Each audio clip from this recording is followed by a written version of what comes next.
Alright, we are checking out another demo today, this time for a game called Xplorite.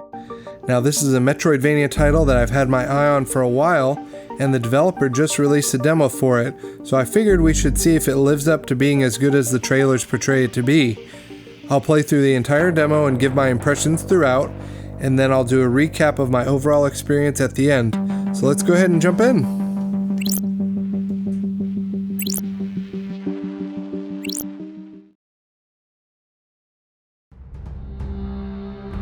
We're starting with the cutscene. I was assigned by the GSO to escort a research team to planet LT-461, which was apparently the origin of recurring electromagnetic pulse waves that have been affecting Earth for some time. Our convoy consisted of a science vessel, a battle carrier, and my ship. Nearing the end of our journey, the battle carrier suffered a malfunction and had to head to a nearby asteroid belt for repairs. It was decided that the research vessel and my ship would continue the mission. Wow, it looks beautiful. When we arrived at LT-461, we quickly set up camp. I explored the surrounding area and everything seemed fine, so I decided to go back and check on the battle cruiser's repairs. Halfway there, GSO Command contacted me asking me to go back to planet to investigate a distress call from the research team, so I turned around and went back to LT-461. When I arrived at the planet for the second time, my ship's navigation system malfunctioned. I tried unsuccessfully to fix whatever was affecting my ship. Inevitably, my ship crashed.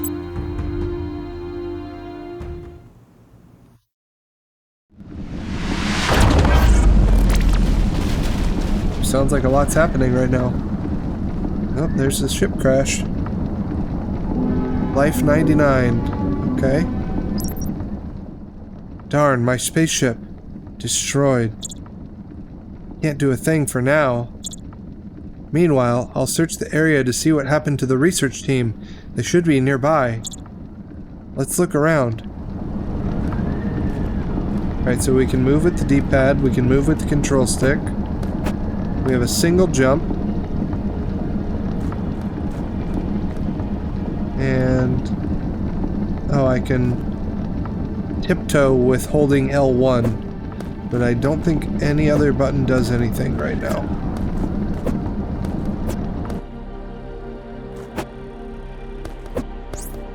Can we walk jump?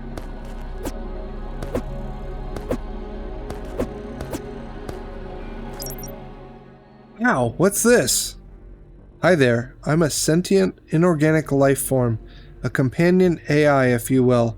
My designation is ROBZR3417/13. Hi, Rob. I will call you Rob if you don't mind. My name is Sai. I'm a human from planet Earth. Why are you here? Nice to meet you, Sai. I'm not sure how I ended up here, but I should go back to the mainframe on the AI tower. Will you help me? If you show me the way, I will help you as much as I can. Great, let me interface with you then. AI Companion. Press X to attack. The AI Companion will grant access to the slasher. With it, the user can damage enemies and extract essence from them. The slasher is permanently equipped. Okay. Oh, I didn't expect interfacing with a human to feel like this. It feels cozy in here. And sorry, but I'll only be able to contact you from your wrist pad. I hope that's okay. It's not a problem, Rob. Let's start looking for my colleagues. Colleagues? My scanners detected some unusual organic activity some time ago. Maybe that's where they were. Let's find out. Right, so we can slash now.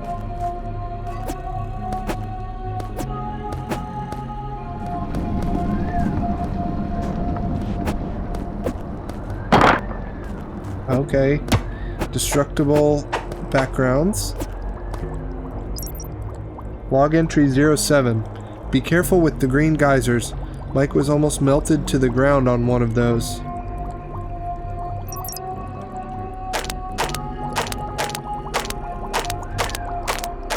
Doesn't seem like I can destroy it, so let's jump over it. Another one. Alright, so far so good.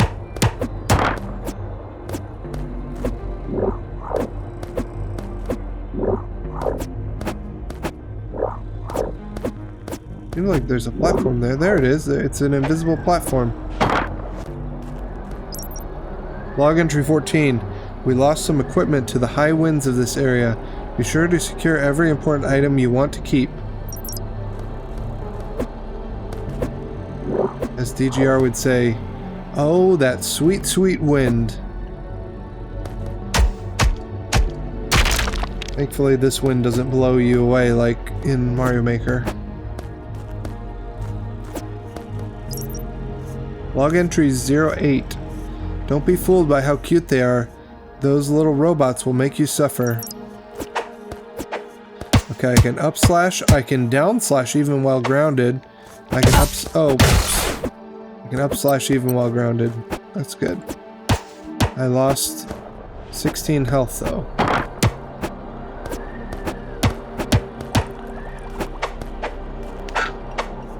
The sound quality is good.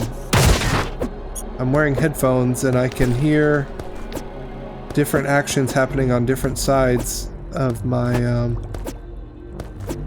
some in the left earbud and some in the right earbud, so it's pretty cool.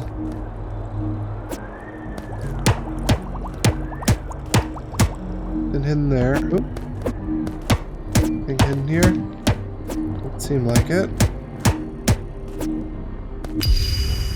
Surface map.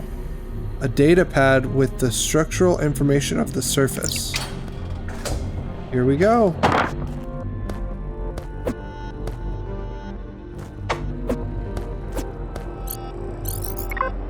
So we hold up to hack, and that gave us a bunch of money, it looks like.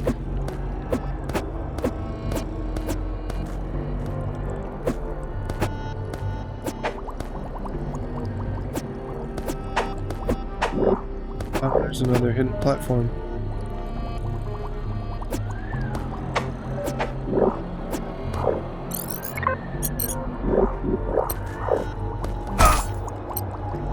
Hey, at least I got my money. Oh shoot! I didn't mean to hit it again. Oh my... Okay.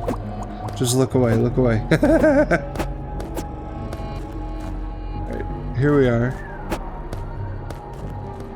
Looks like it's pointing that something's down here.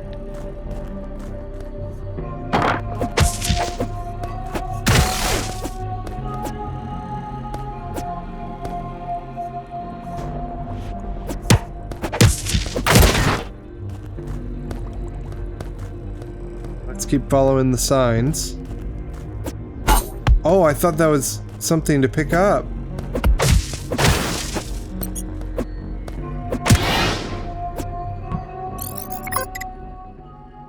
Teleport. I can go to the surface.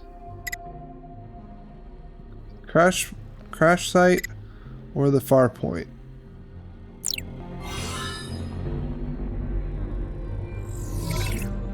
Interesting.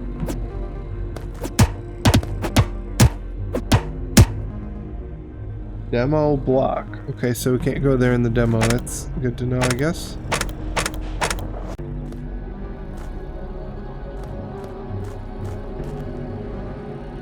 Hold down and jump to go through the floor. It's typical.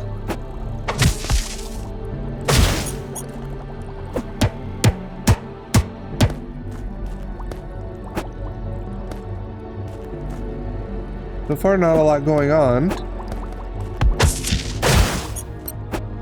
Go.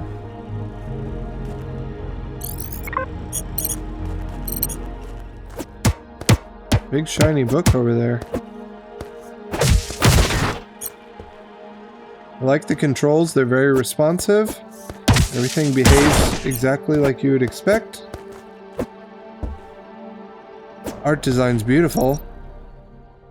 Psi Adastra to GSO HQ. I repeat, Psi Adastra to GSO HQ. Please respond. GSO HQ here, report. My ship crash landed on the surface of LT-461. So I started looking for the research team base. But next to the crash site, I found a synthetic life form. I called it Rob.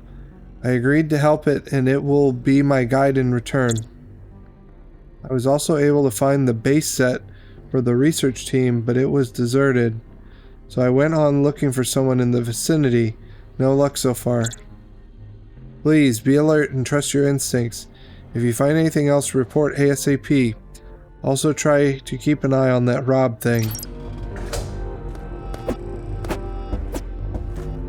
Okay.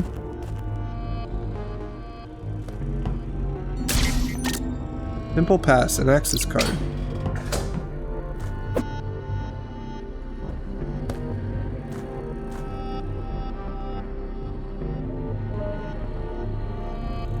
I think we've done...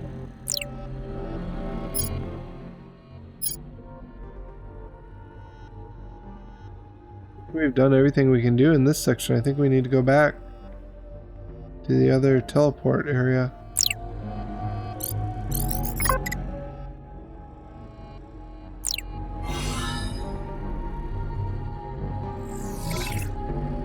So definitely some spelling errors, some grammar issues, but those are all things that are not that unexpected in a fresh demo release. Hopefully they would be corrected before launch, certainly. I think I can get up there currently.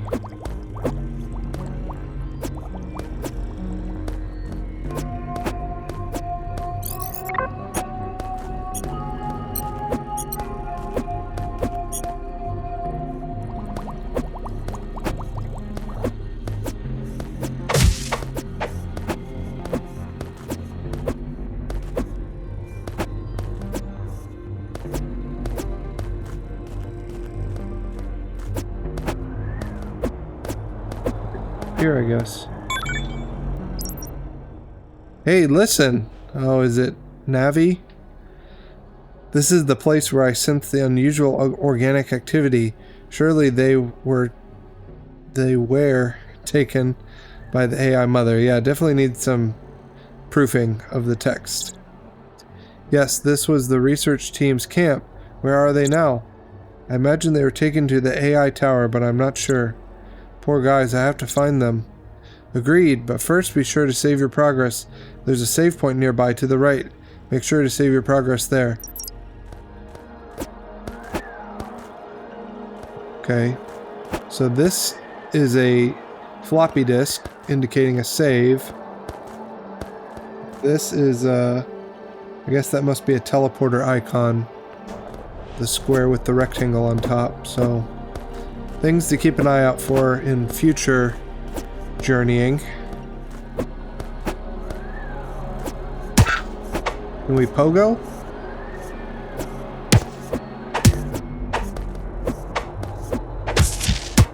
Yes, we can.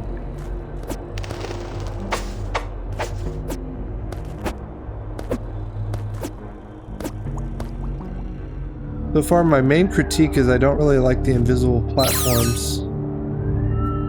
Maybe there's a way to reveal them with an item or something. But I don't like just having to blindly guess whether there's an invisible platform that lets you get up to an area. I think that's not great design.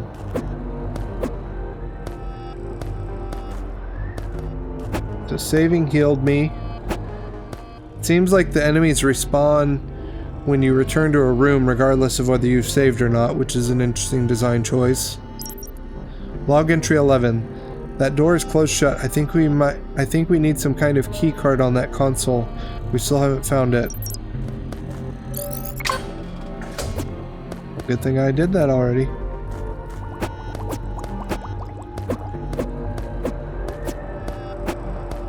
Controls are very tight. As soon as I let go of the D-pad, he stops, like right in his tracks. And as soon as I push forward or back, moves right away.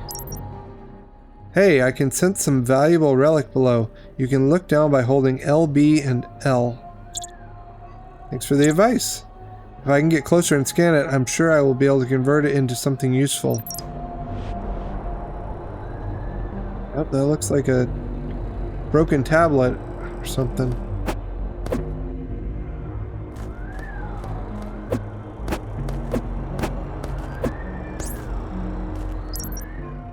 Ah! Who are you? Are you with the robots? No, sorry to frighten you. I'm Sai from planet Earth. Phew. Good to know. My name is Olga. I live here, kind of.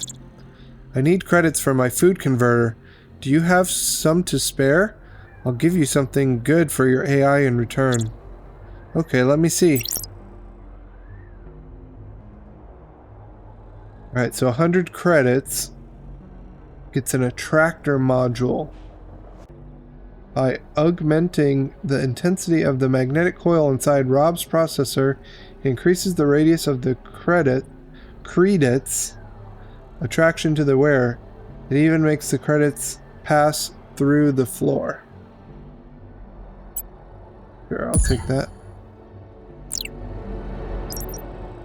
Thanks for helping me out. Alright, I guess that's all that they'll sell me.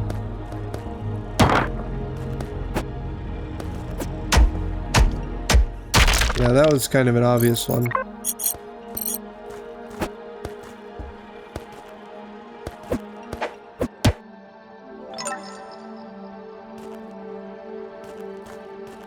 That little jingle indicated...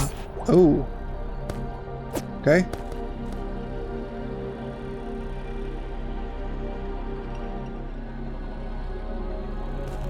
I think I can make that, can I? Go back a different way.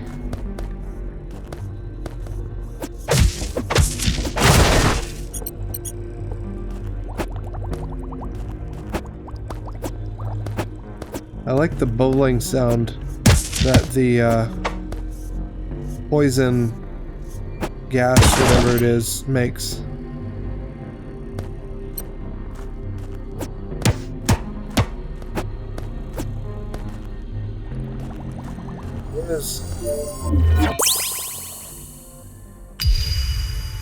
Tablet of Destinies. Hold Y to heal. You can recover life using this ability, making your journey easier. Cool.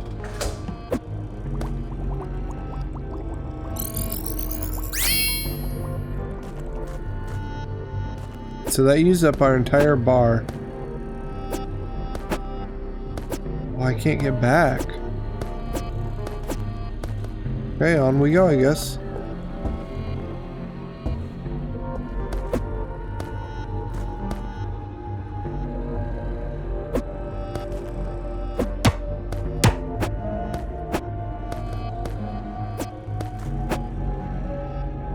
Dang it. I didn't want to fall all the way down. Alright, what do we get? Double jump? Wall jump? Something? Seems you're missing some kind of tool to activate it. Must be double jump.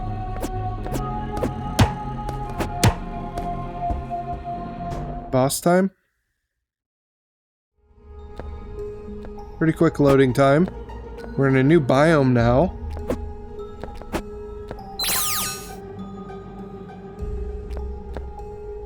Saved. Oh. The Kajoronis. Something. Rulers of the land. Honor to heighten the spirit, and strength to keep it above everyone else.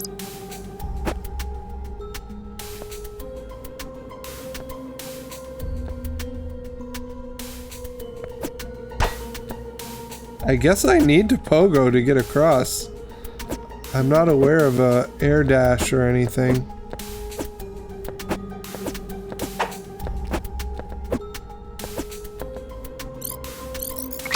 Open that. Oh, warning. Boss time. Or just a wave of enemies, I guess.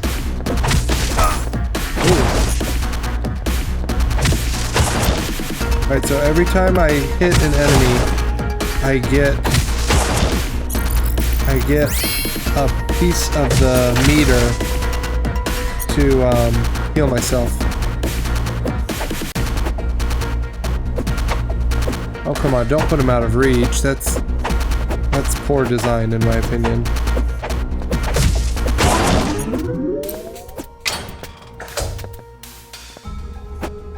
Alright, that wasn't really a boss. We didn't get anything. Yet, anyway.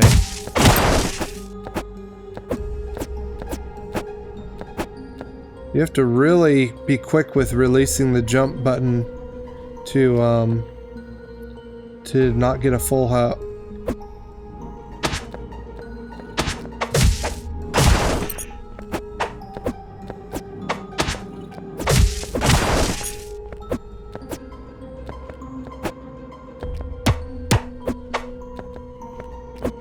We have to be getting double jump soon.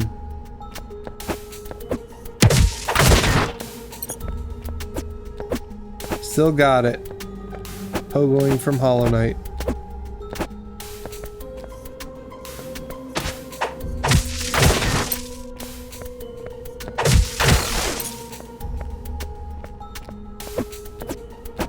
I think the movement speed's pretty much where it should be. Oh, okay.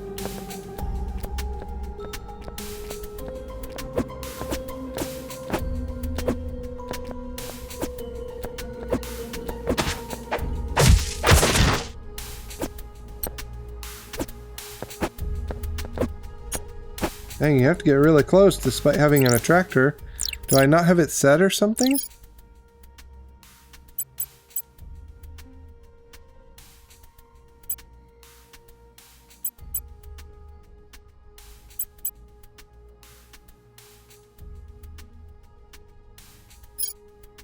Oh, it's not equipped.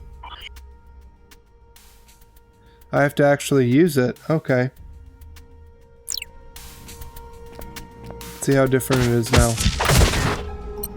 Oh yeah, that's much better.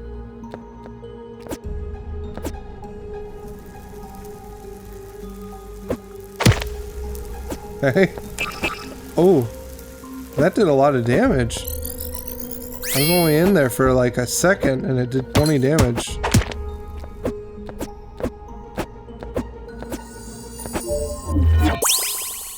Maybe I can climb walls now. Yarn Griper gauntlets. Hold stick against a wall. Press A to do a wall jump. You can reach higher places climbing walls. Cool. Oh, it reaches really far. That's cool. Alright.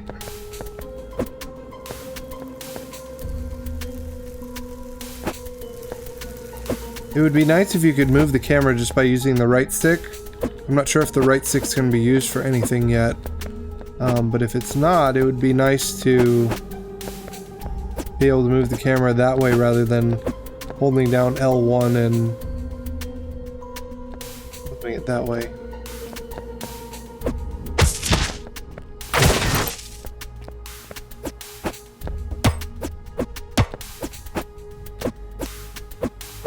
Feels good wall jumping.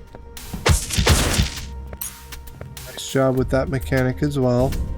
Controls just how you'd expect. Hey, look at that, a chest. It may contain something good. Although, we need the key code to open it. Hopefully it is close enough. Well, is not my main task, but if we find it, that would be nice. That's bad grammar again. Well, it may be written anywhere, so look at your surroundings, even the background. Okay? Let's look for one. Maybe there's one in this room. Mabye. Okay.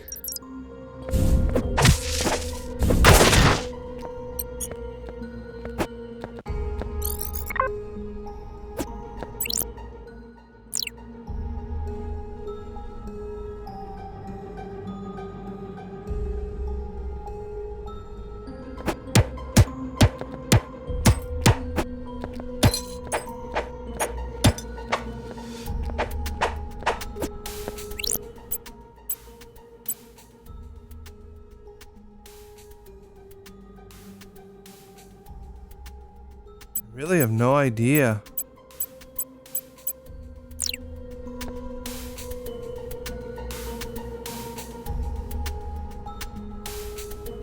I'm looking at the background. Don't see anything really obvious.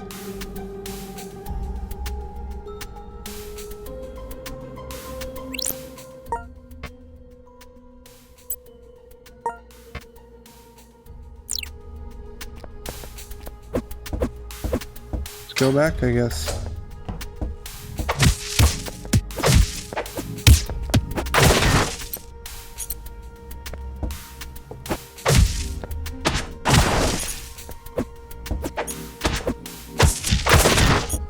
Man, look at me go. I'm a real gamer. Wow, that's not a wall that I can break?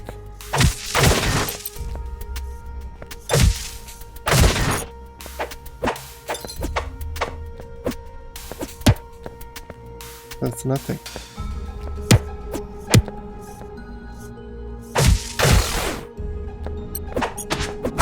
Ah!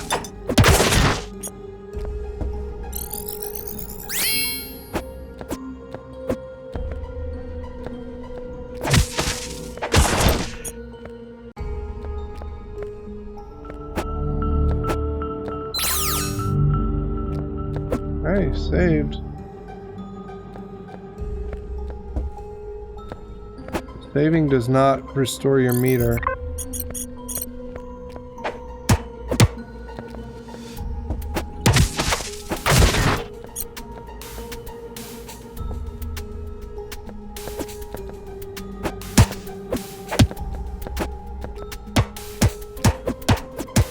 Oh, I need to hit the switch.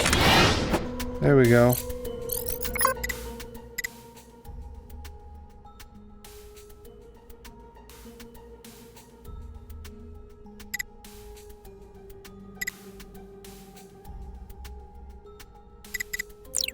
Just stay where we are for now. I think there's more area I can explore now that I have the wall jump. Oh. Oh. Juked me out. I thought he was gonna launch and then he didn't launch. Oh, here we go. Boss time.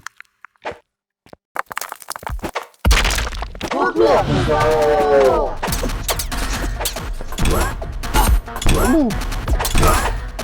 Okay. Oh, I died. Okay. I don't drop my currency when I die, so I don't have to do a corpse run.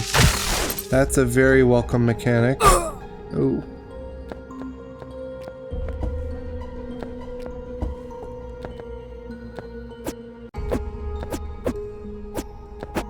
When the track repeats, it kind of has a stutter to it.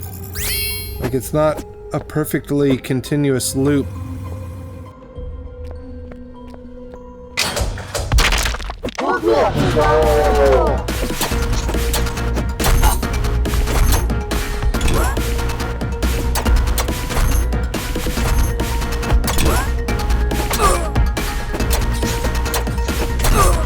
Dang, he does a lot of damage.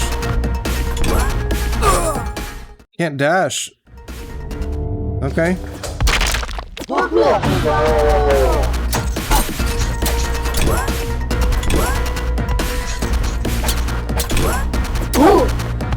Okay, that actually did damage, I think. Okay. But it's hard to not get hit.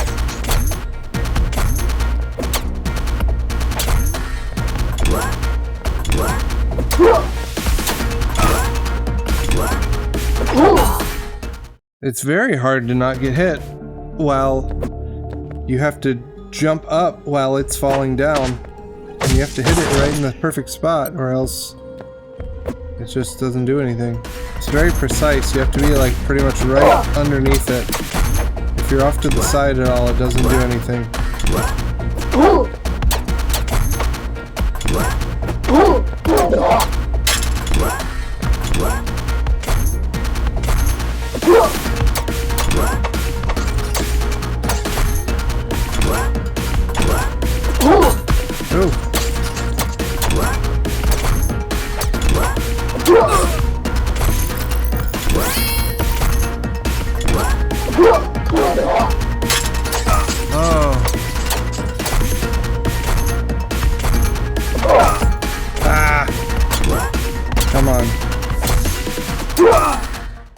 Dang! It's frustrating that it's constantly going against the direction that you have to go to attack it. Maybe I don't need to jump. Maybe I don't need to jump. I need to try it better though.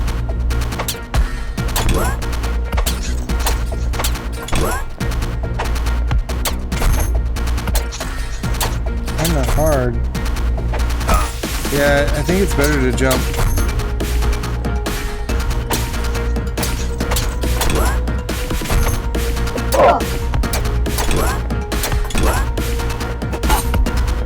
That was greedy. That was too greedy. Okay. Alright. Let's try it again. Still unclear on whether attacking it does anything. Unless you're hitting the red spot. Like, I don't know if it triggers it to jump or what.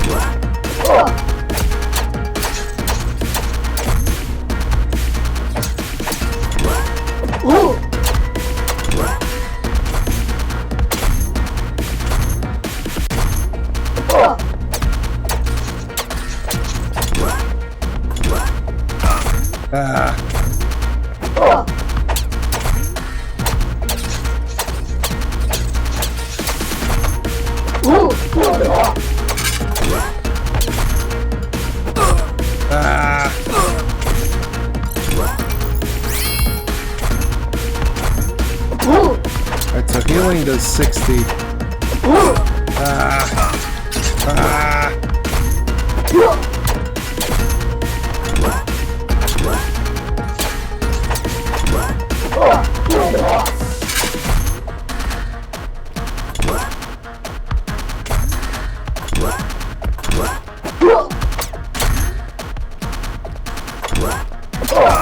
Oh, come on!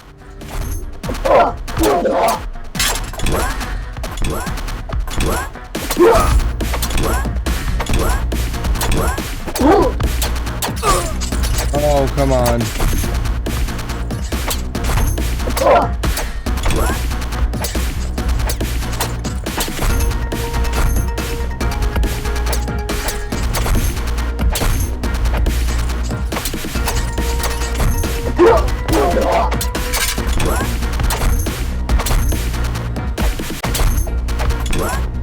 No, I went the wrong way. Phase 1 done. No damage.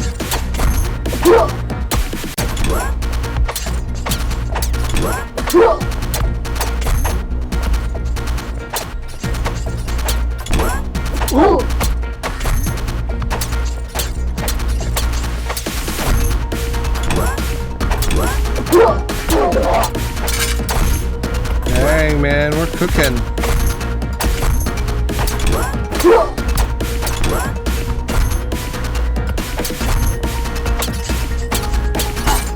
Oh, finally took damage.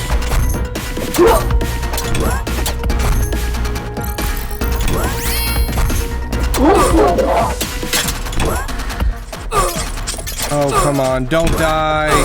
Oh my gosh. You've got to be joking. Total collapse.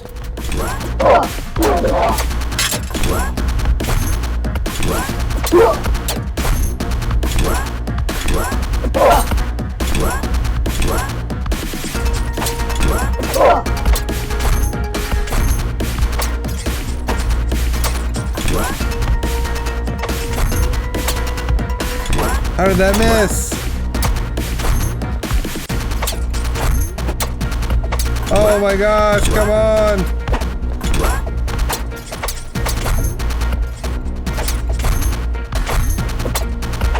Oh my gosh, 3 misses in a row! No!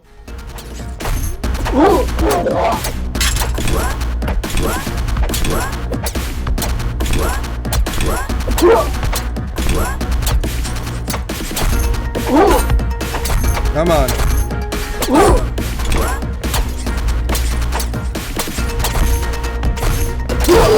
Yes, that's what I'm talking about. Only 2 gems for that?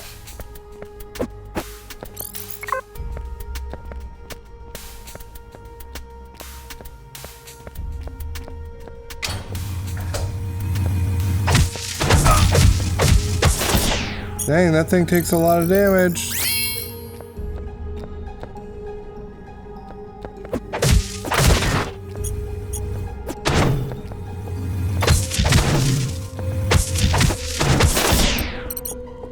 That guy was no joke. I guess I don't have the card.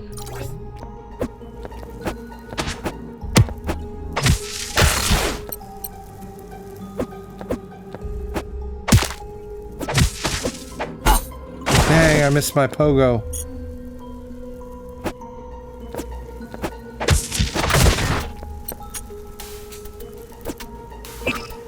A long jump.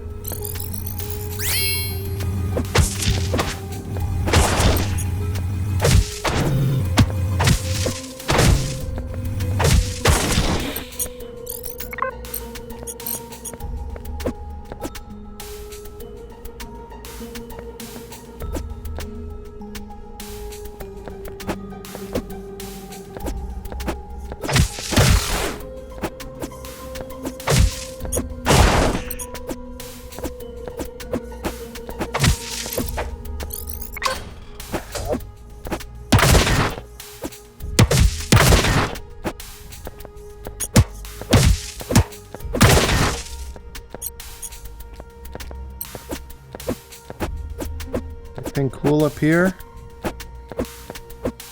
Definitely is. We can't get to it.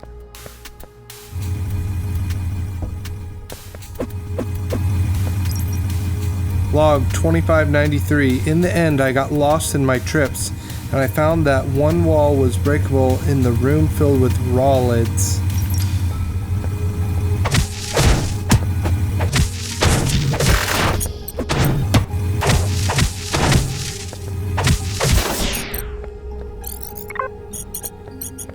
Got a lot of money. Oh, he can leave the platform.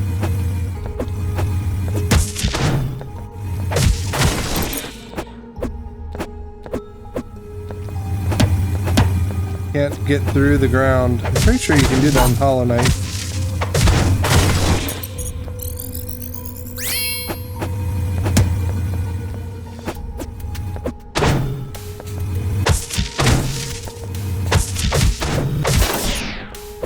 No?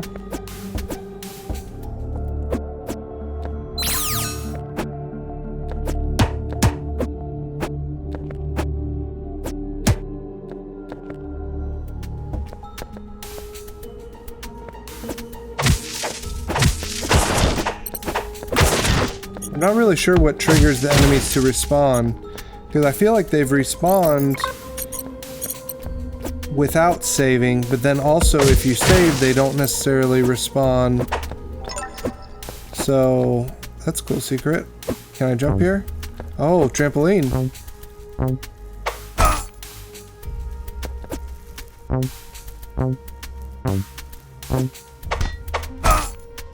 Can't get that. I need an air dash or something.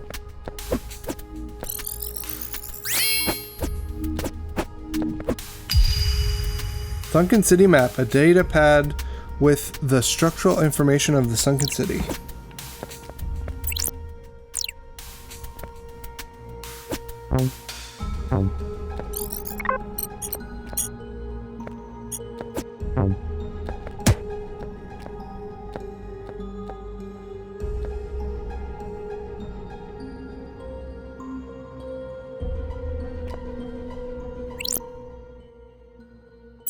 Maybe it's on the front?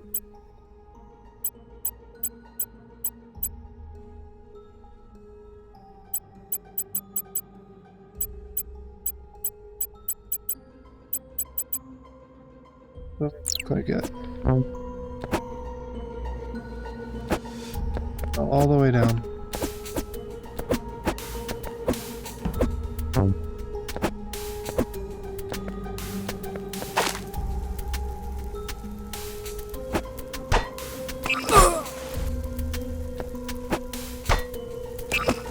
Come on, wall jump.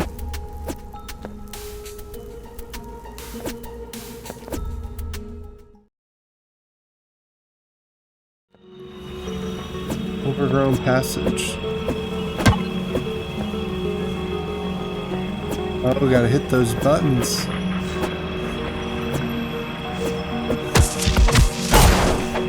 Oh, these guys are no joke.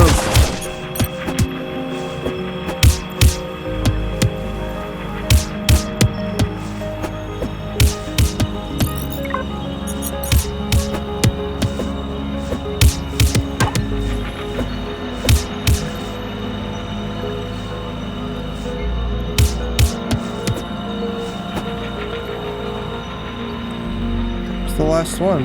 Oh, down here.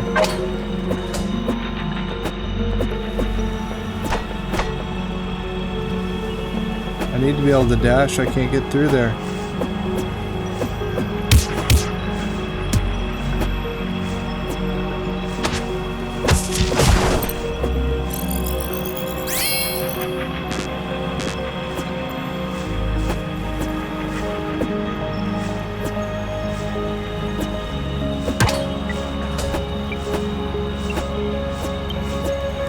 Music is a little bit overbearing.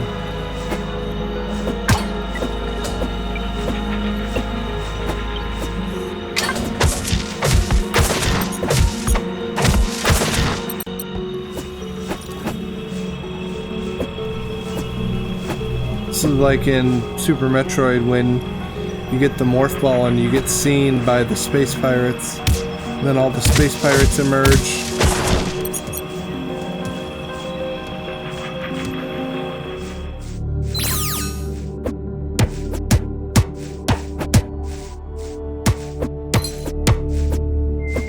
Gotta check all the walls.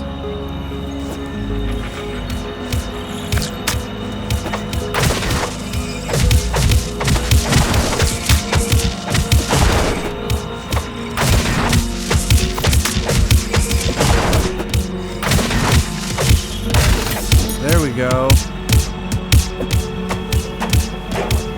Freaking pogo off a carcass.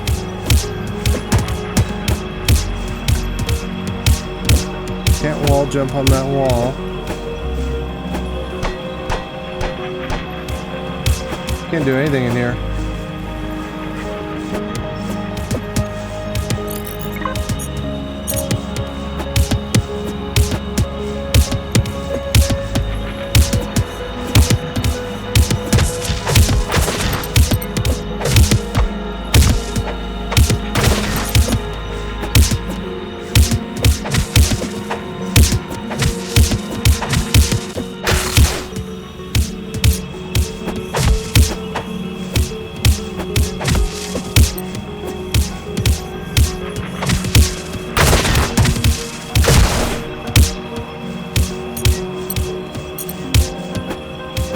That's cool that they die on the spikes.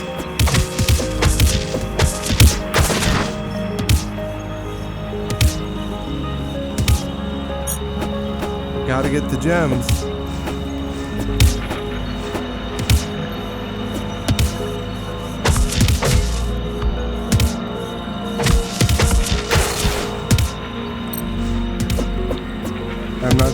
I'm not going down there for that one.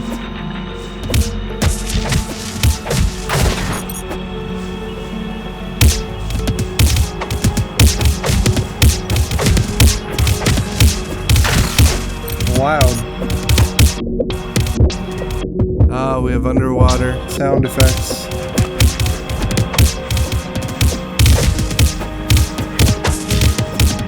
I just want to mainly kill it so that the shooting noise stops.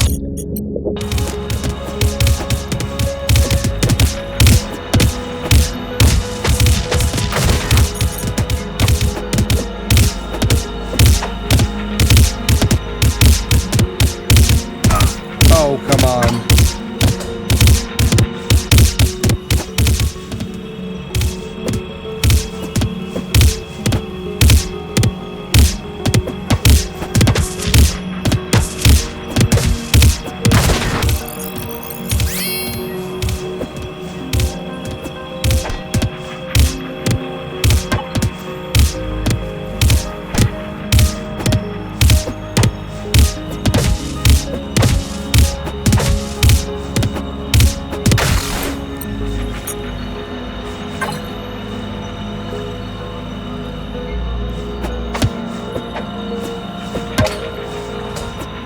go.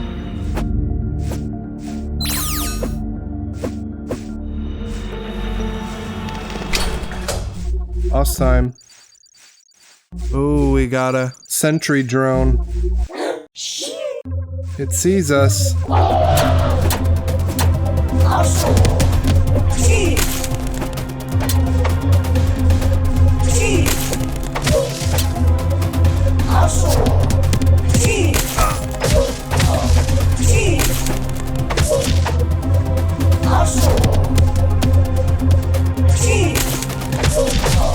Alright, so it has a different sound for the different attack.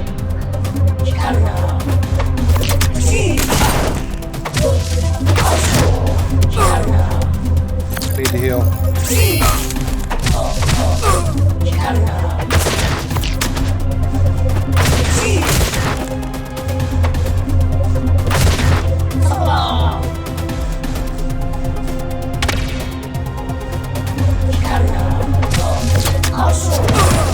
Oh, that wasn't good.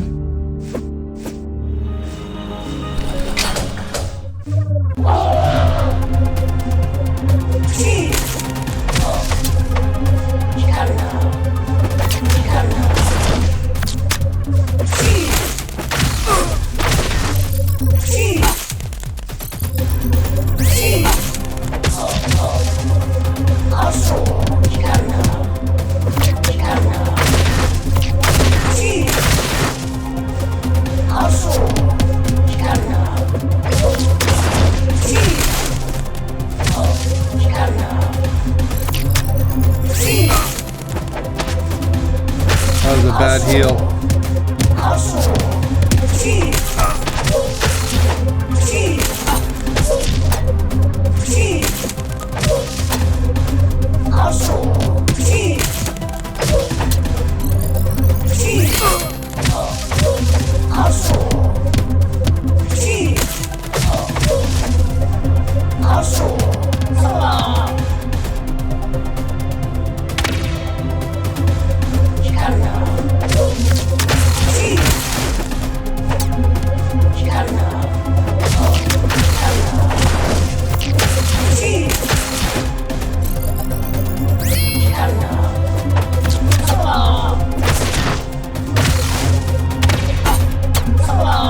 I got aggressive.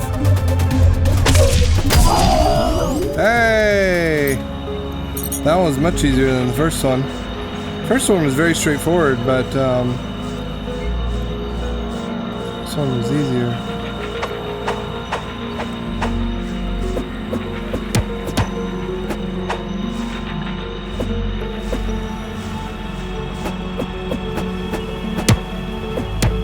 What do I need to do?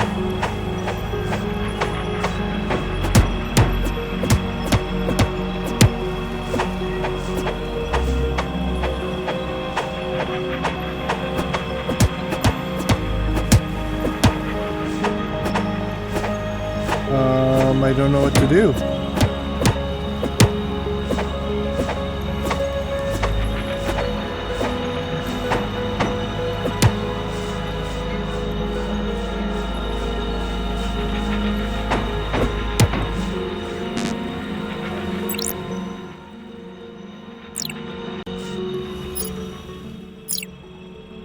Can I return to the save, or?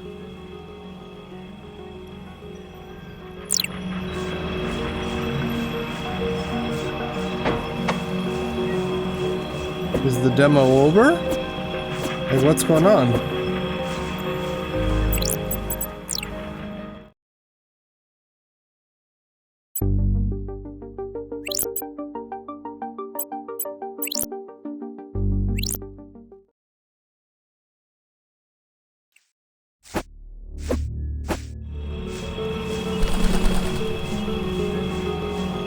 Now the door's open.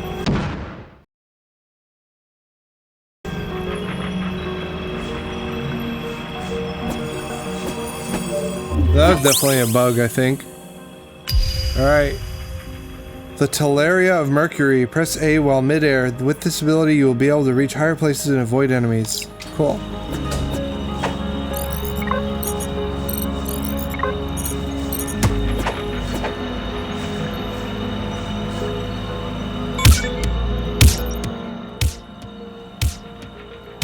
Hey, seems we've reached a point where the devs want to know about your thoughts.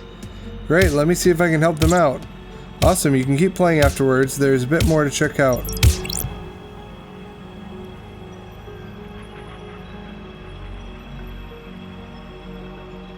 What is happening? Okay, the game is officially frozen.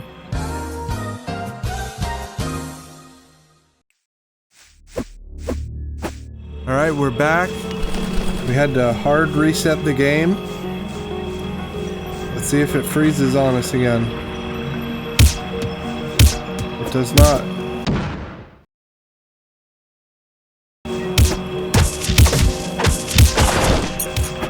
I opened up Steam to see if there was something like that triggered where it like took me to the community tab or linked to the Discord or something. I didn't see anything. So I don't really know what the issue was, what was supposed to trigger there, but it seems like something was supposed to trigger and it didn't. Oh, come on.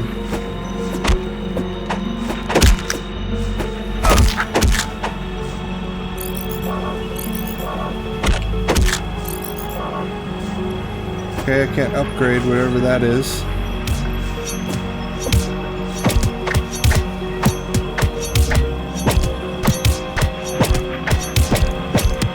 Actually, okay, I am doing damage.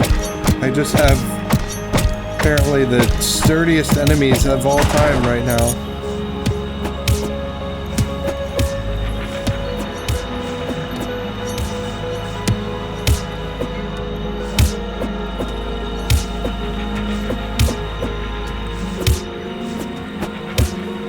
Come on, I gotta be able to get this.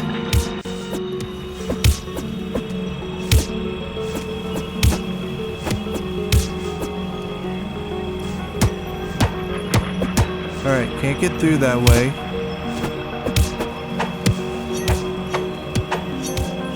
Oh, I thought those were things that I had to break. I don't think I can do this room.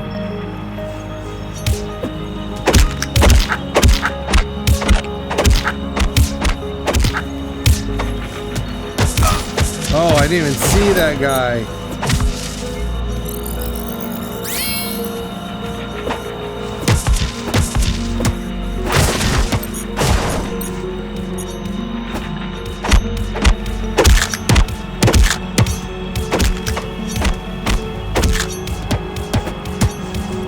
Nothing there.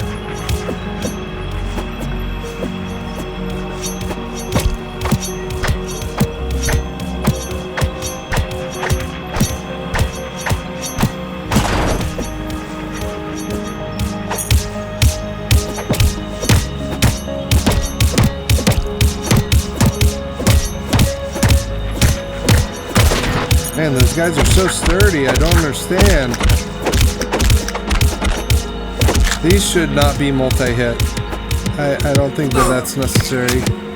Oh, shoot.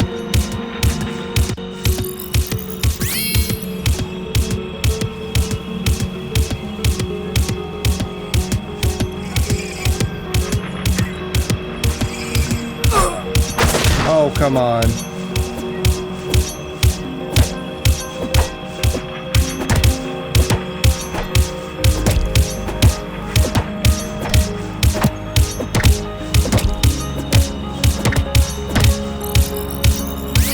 Hey, at least they are convenient for building up your meter.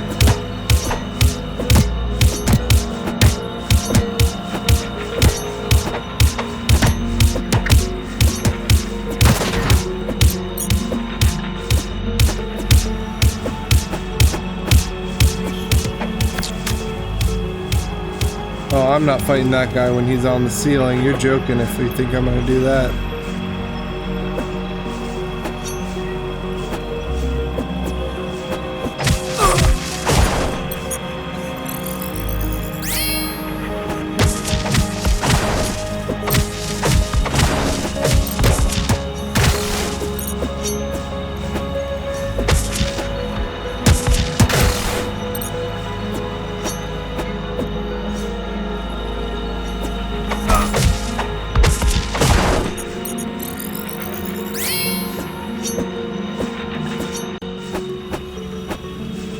all the songs seem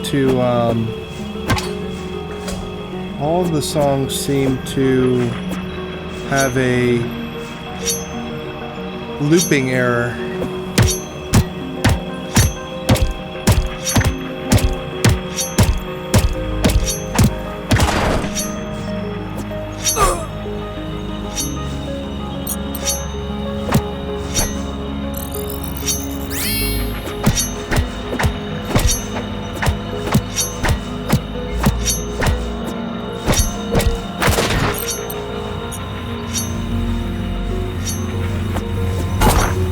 Oh, what the?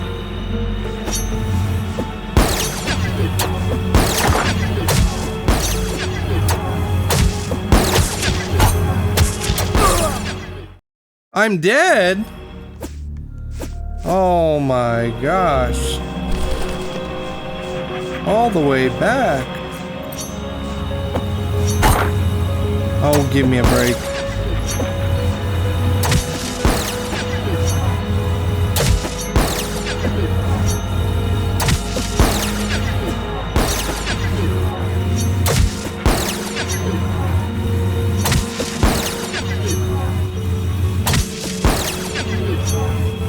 Dang, everybody's tanky now.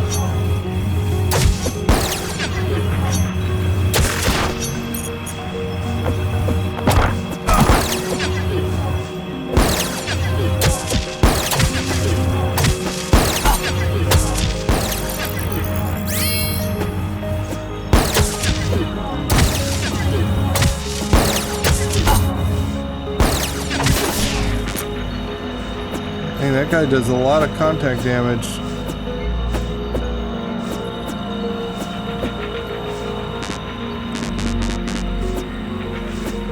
We need to heal.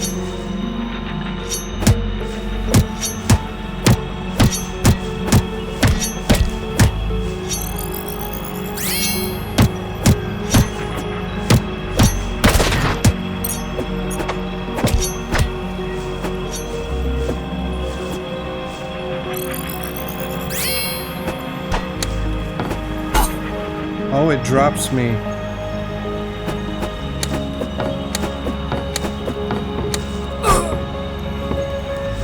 Ay, ay, ay. Alright, let's heal.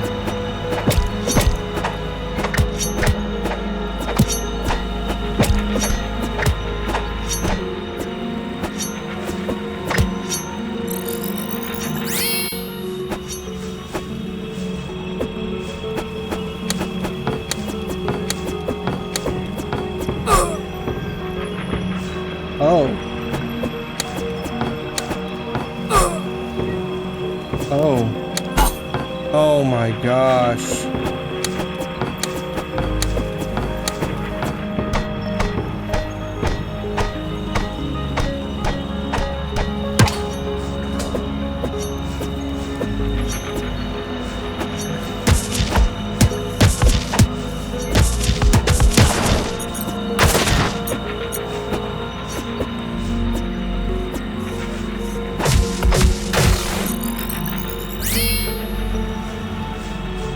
Okay, here we go, through the door. Life tank blueprint. Blueprint for creating a life tank. Alright, can I do that right now? These blueprints are Melkaborian technology that allows the creation of life tanks. More than one blueprint are needed to be converted into a life tank. Okay, great. Great.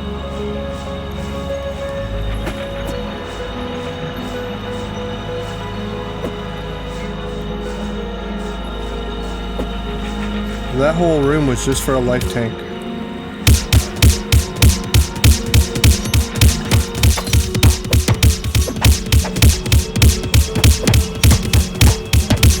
Very suspicious area. The shooting is just frankly too loud. It's louder than the rest of the game.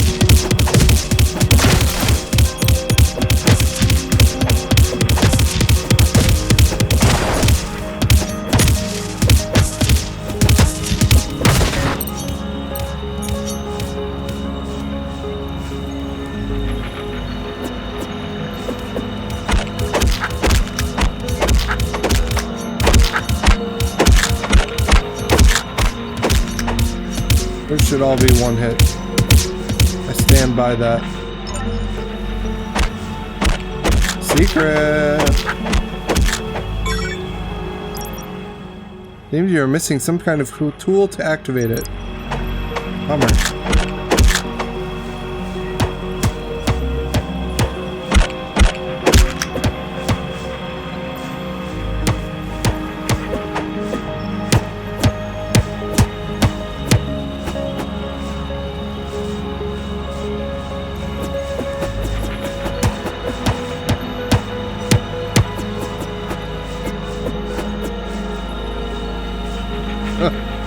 Okay.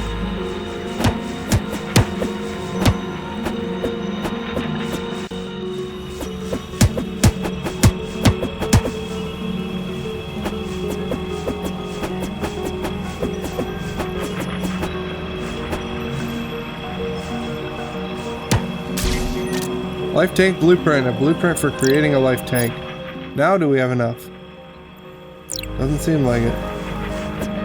I'm using the map.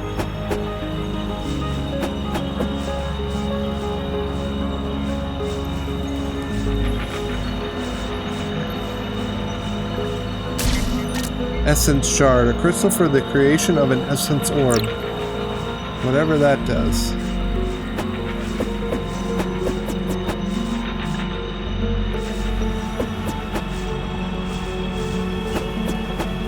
Alright, off we go.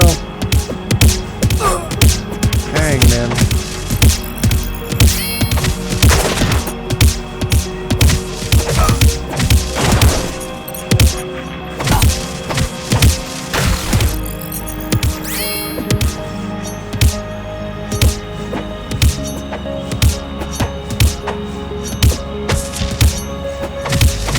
You really have to just barely tap the jump button.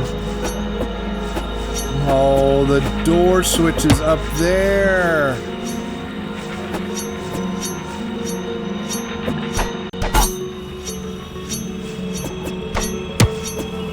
I was holding down.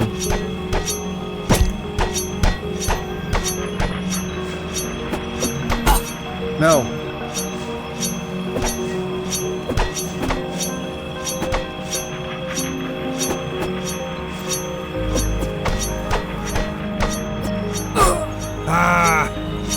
I almost had it. I have no idea if this is the right way, but that's how I decided I needed to do it.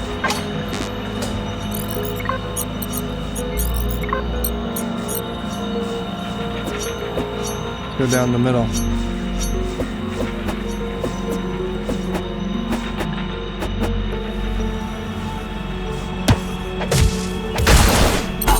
Oh. Oh.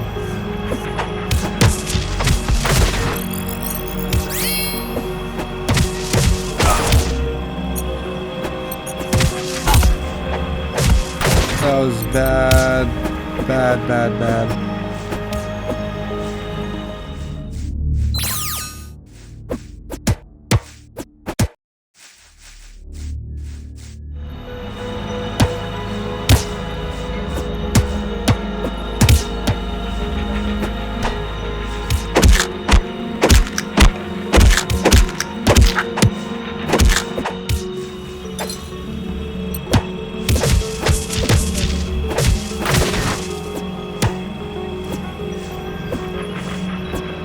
NPC.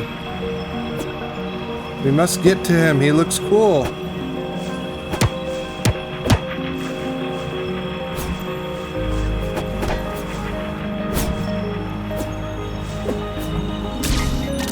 Simple pass and access card.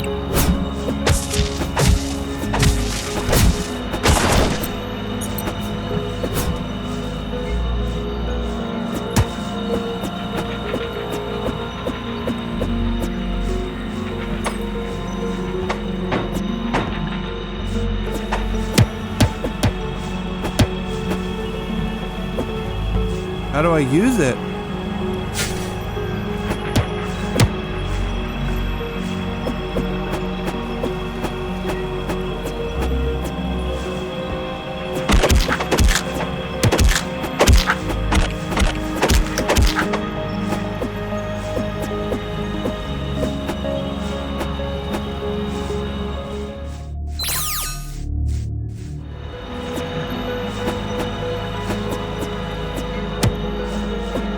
Can't get there.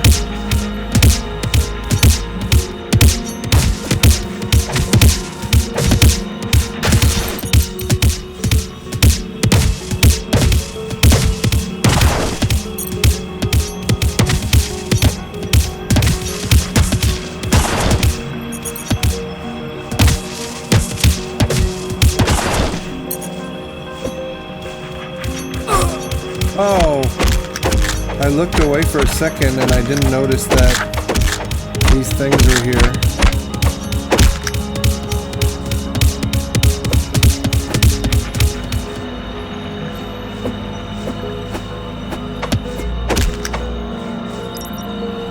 Change, understand, create, believe.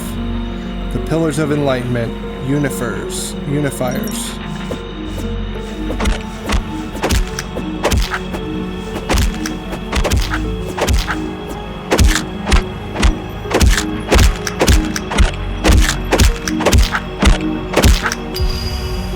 Overgrown passage map, a data pad with the structural information of the overgrown passage.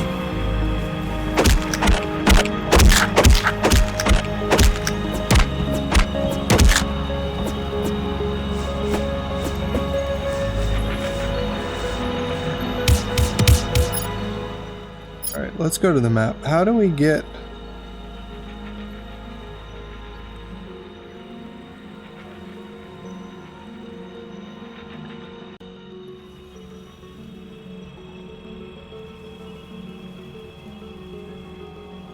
How do I open that? Do we need to go up there? Just below the save room? I don't really know where else to go. I guess there's up here.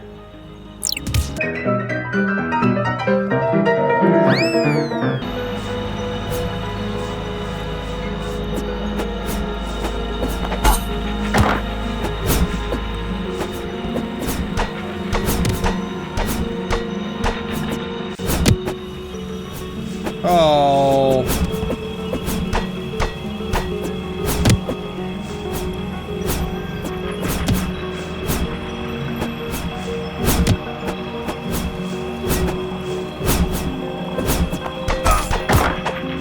What did I get hit by?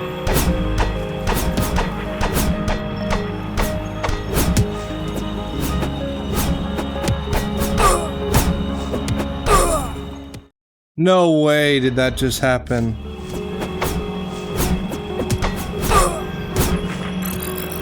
Deal.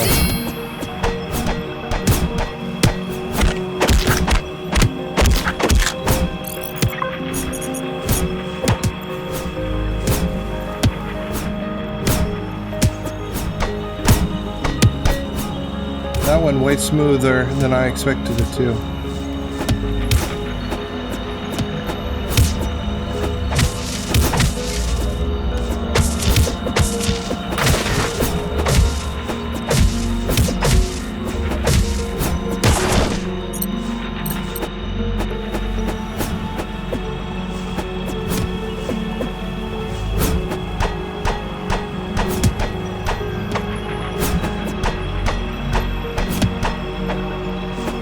Come on.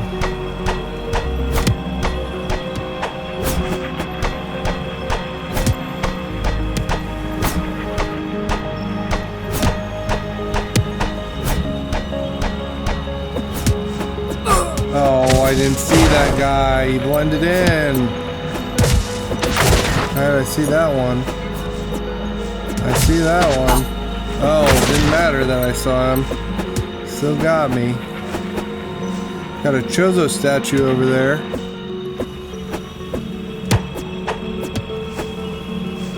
Get to it.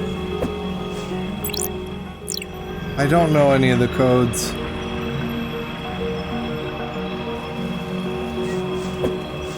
Maybe I'm dense, but I don't understand the decoding.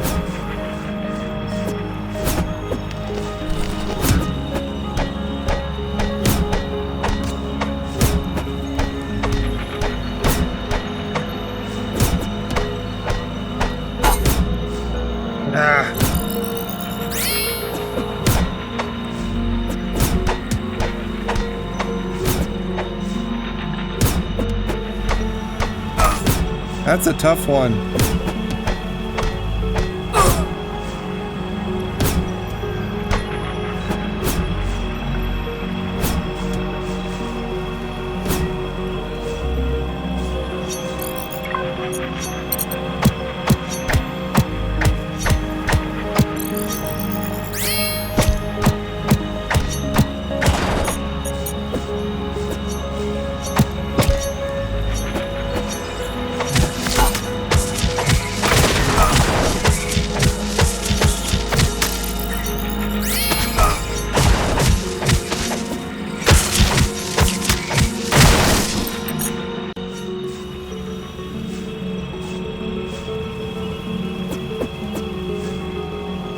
Can't make it over there. Maybe with a pogo I can.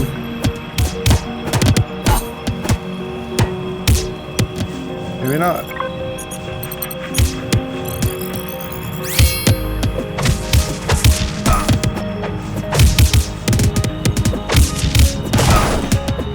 Dude, this room is brutal.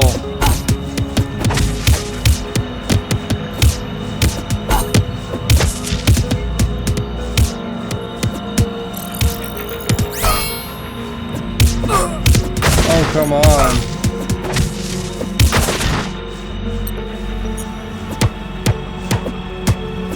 Another NPC.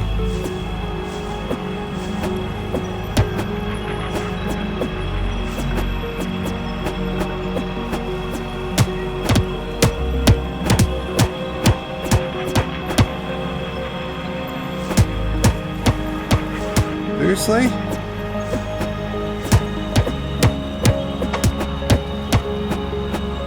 Okay, I guess I'm not doing anything here.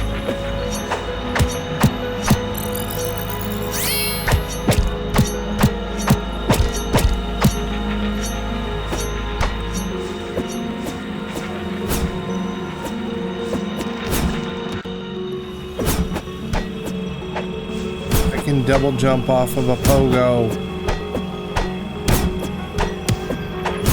Oh, duh. That makes it so much easier.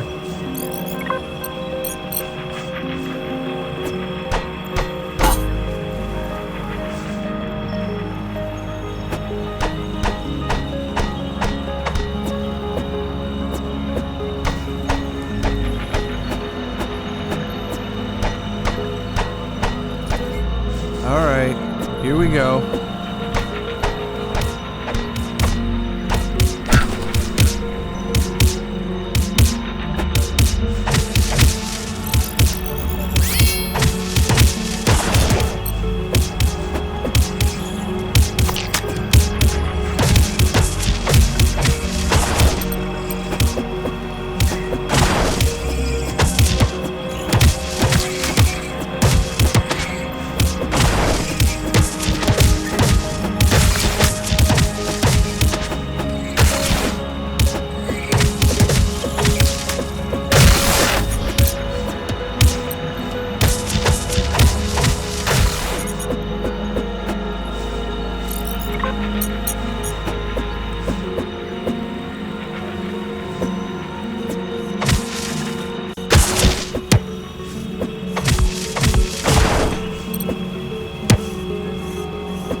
I have no idea where I'm going.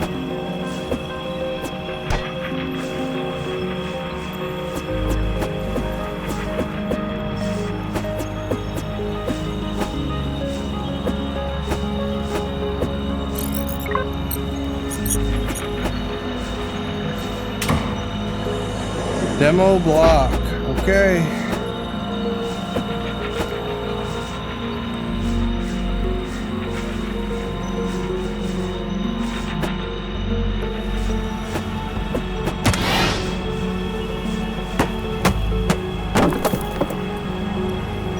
Now we can get through here. Cool.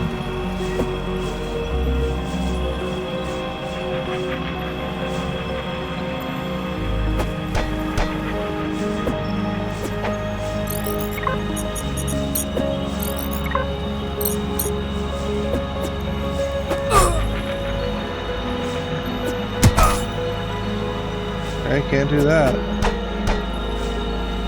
It's blocked off anyway. Now what?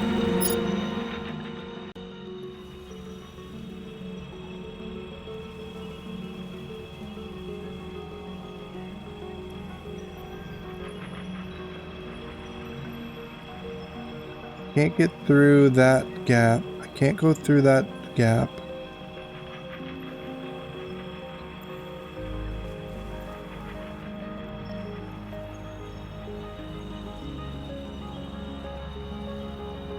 Don't know where to go.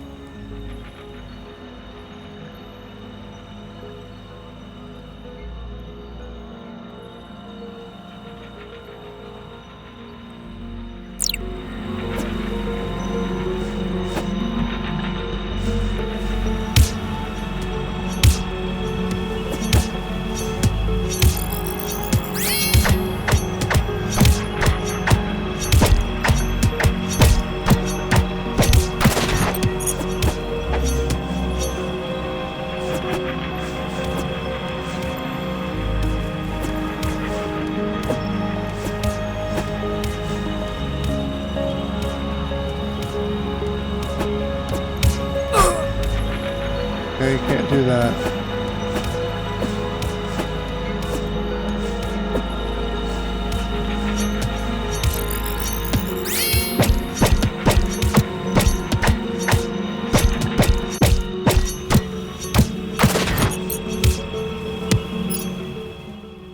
Where do I go?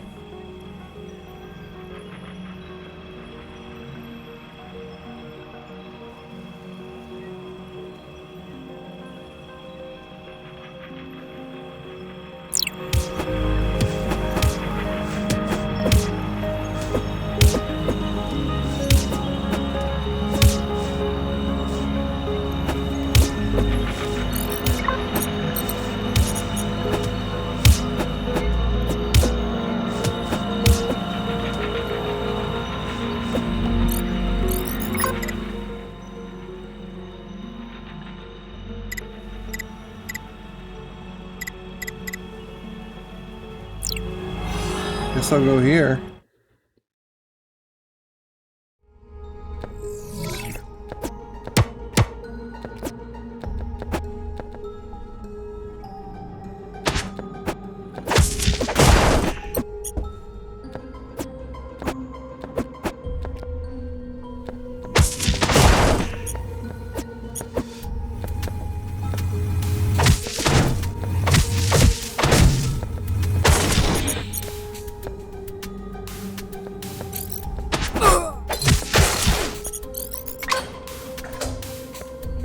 Oh, we haven't been this way. Oh my gosh. Welcome to the great city of the Kudronis? I don't know.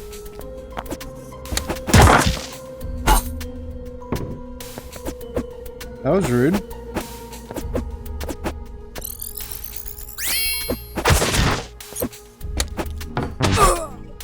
Oh my gosh.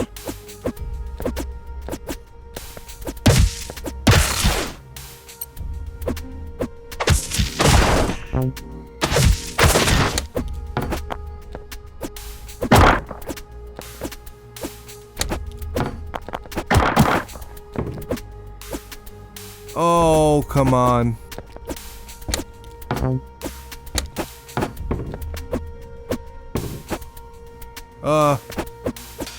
That was so close.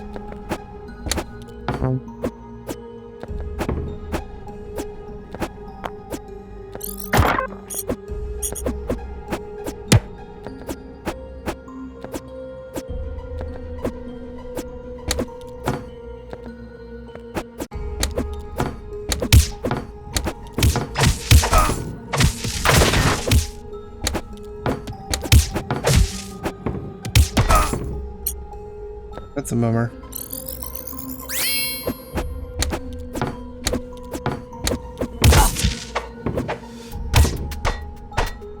Save it.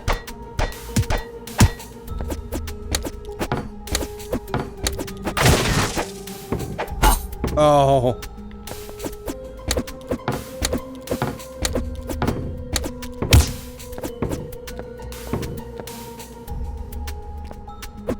Okay, don't want to go down there.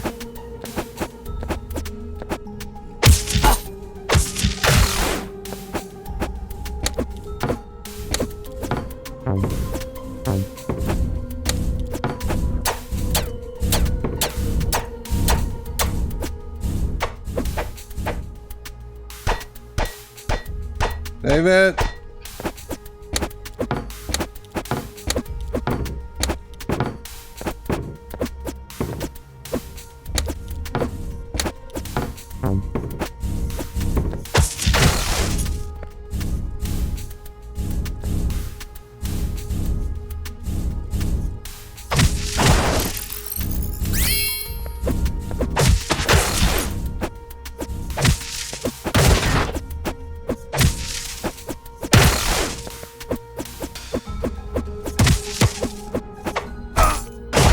No way.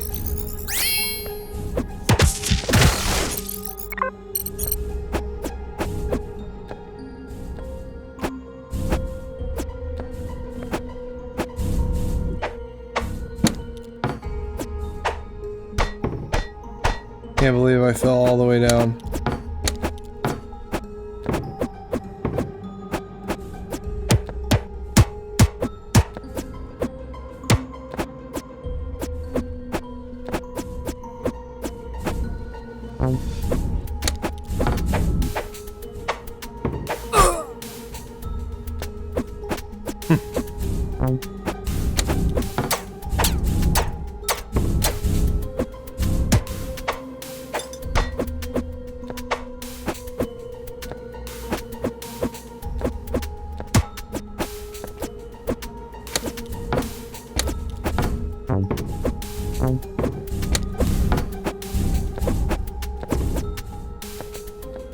Alright, let's go here for now.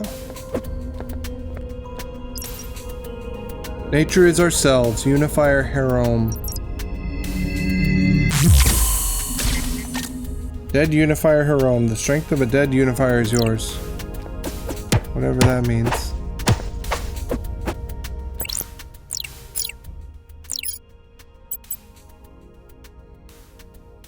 Power gun and slasher damage increased.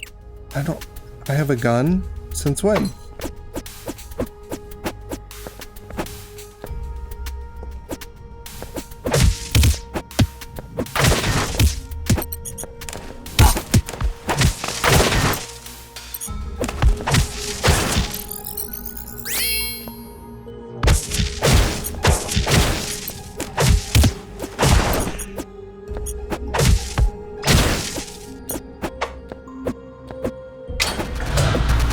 Here we go, another boss.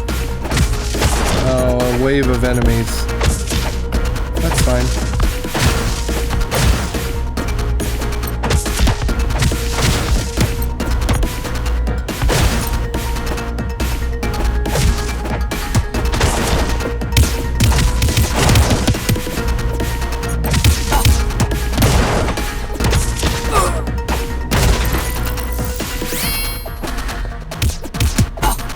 Shoots twice.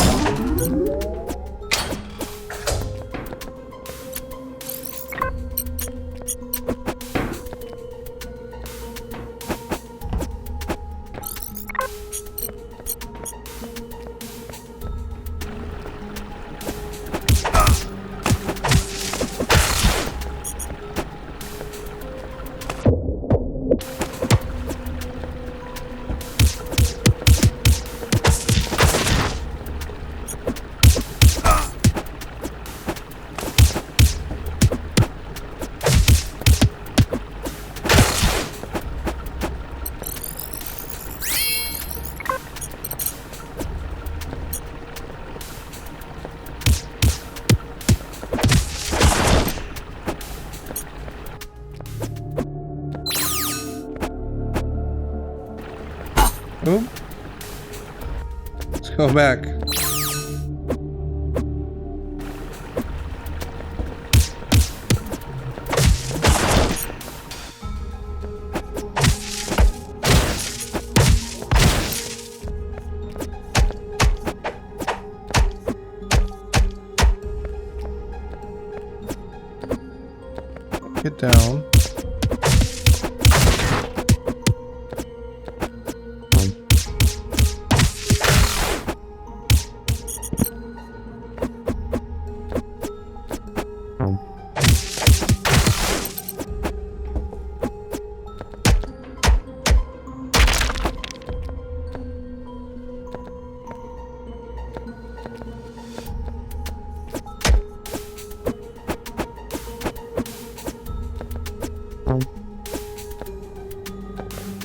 can't do anything here.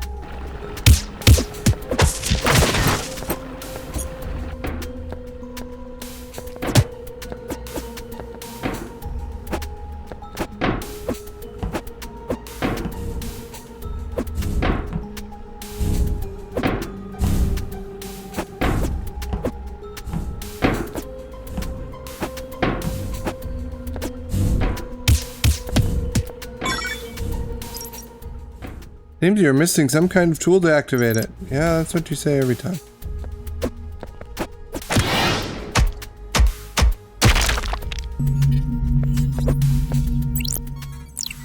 I still have no idea.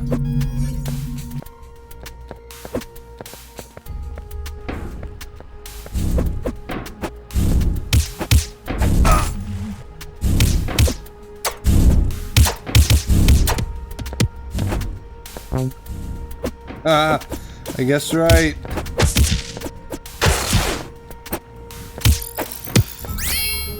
Oh, you can jump while you're healing. I knew you could move a little bit, but I didn't know you could jump. That's a big deal.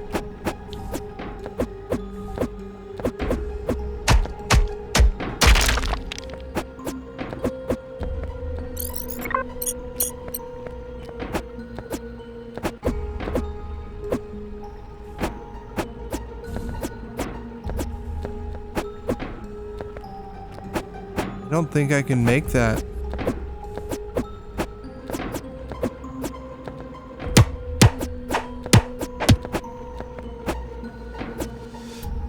Nope, can't make it. Okay, now what?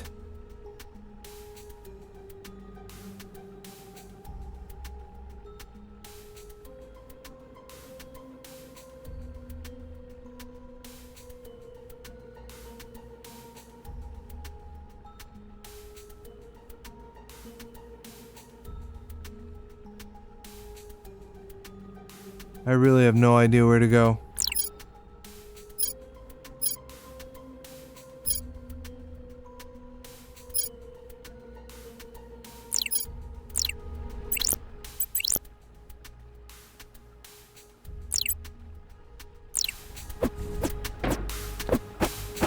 I guess we'll just go back this way. Oh no, I don't want to go that way.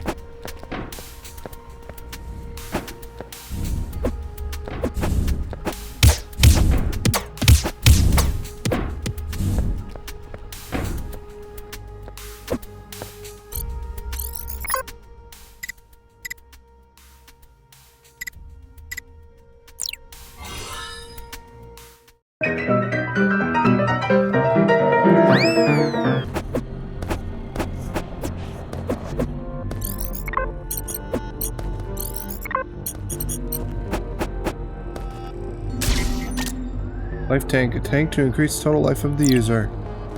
Nice. Oh, here we go. Haven't been up here yet.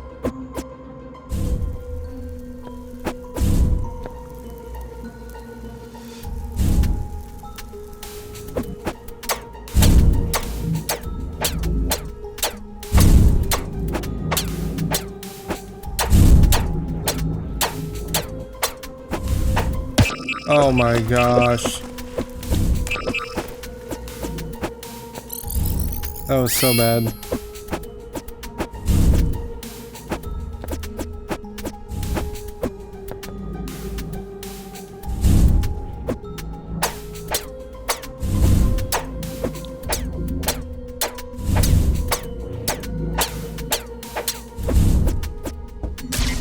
Refresh module increases life restoration. Cool.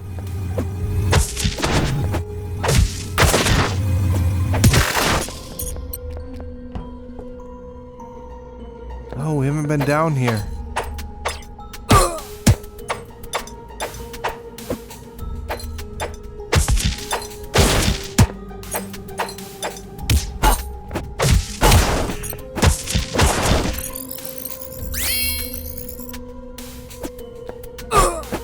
What?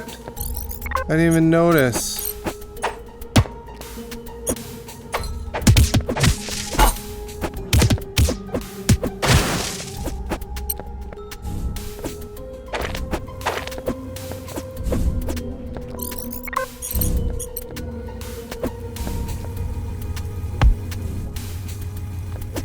through there.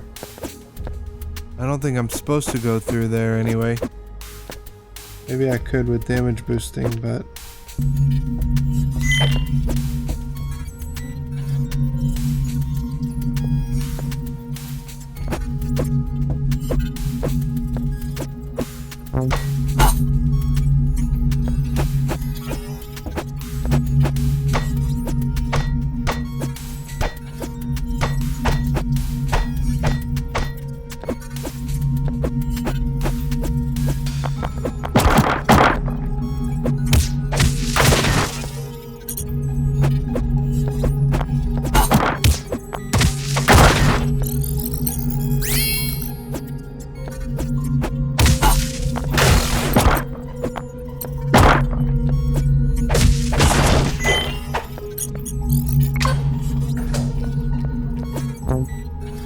No idea what that did.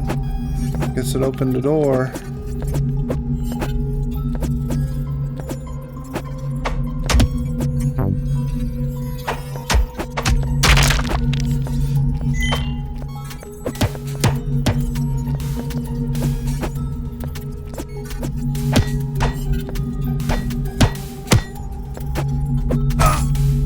No way.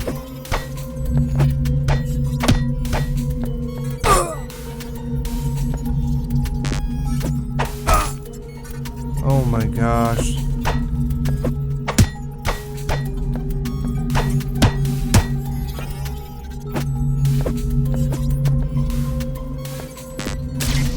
Life module increases life tanks of the wearer. Cool.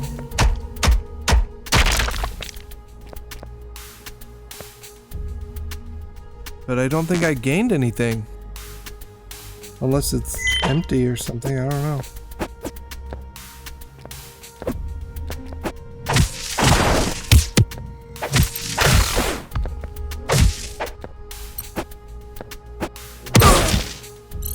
Huh.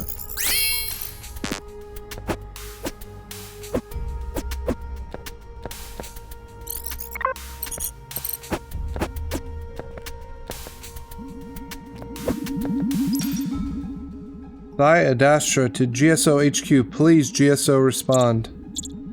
GSO HQ here. Report. To continue the search of the research team, I had to go underground. This place is incredible. There was a civilization here not long ago. Not only that, there are some kind of robots.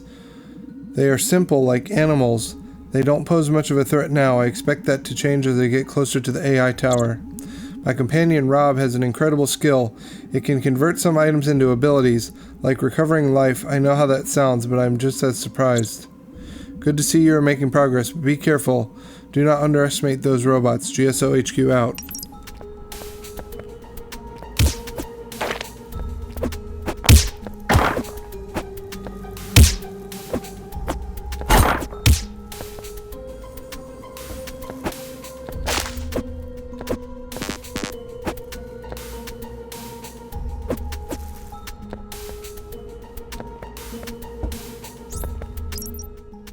Oh my, you're some strange boy, aren't you? I've been called a lot of different things, but boy is something that I haven't heard in a long time. My name is Sai. Well, hello, Sai. My name is Milo. I am testing some things here. Don't mind me. Do you sell things? Oh yeah, I do. Let me show you.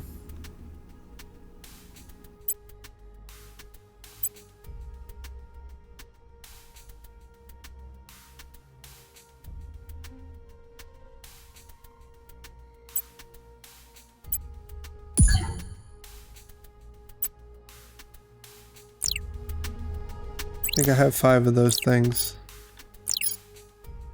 Oh, I have 1. Guess I need 4 of these.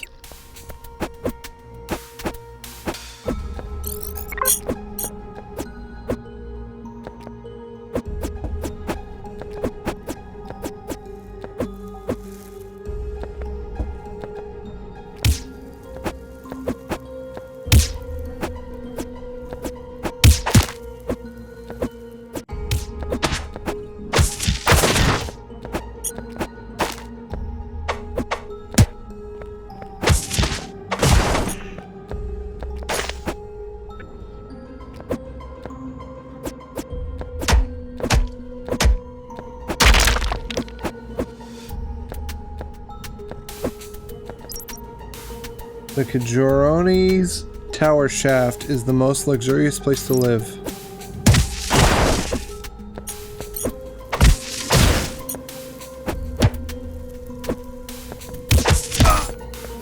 Dang, I recoiled into the blast.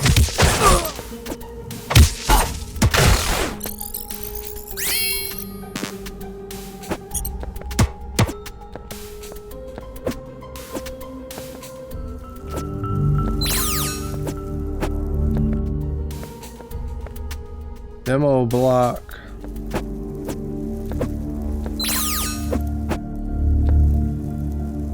Can't get up there, I don't think.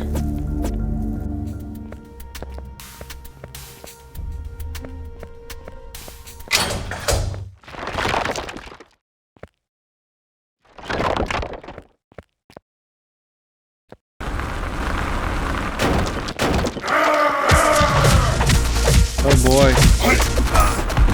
Oh boy, it's Hollow Knight all over again.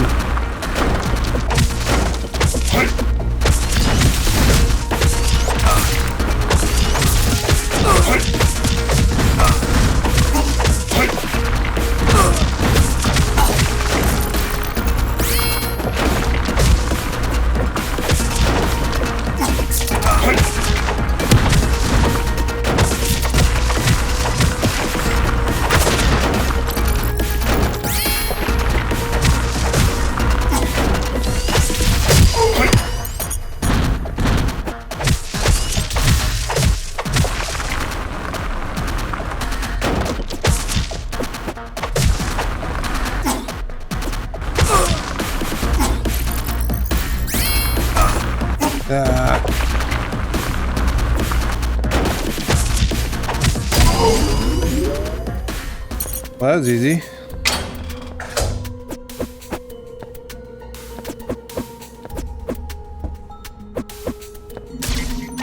Essence pin. A simple pin for recovering a small amount of essence.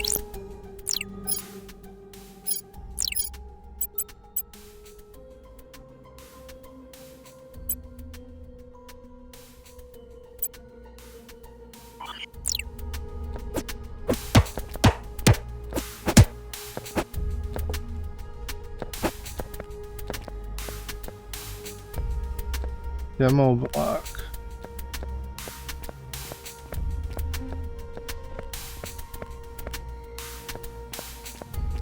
I wonder what else I'm left to do here.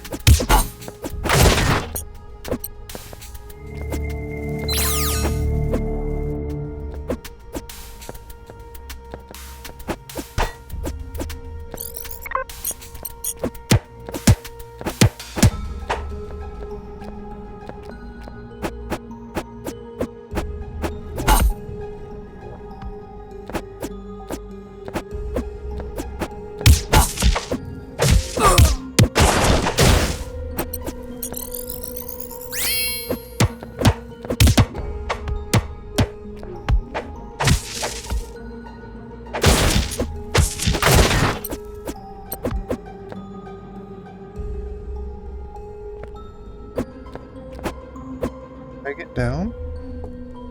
No, I can't. Okay, so where am I going?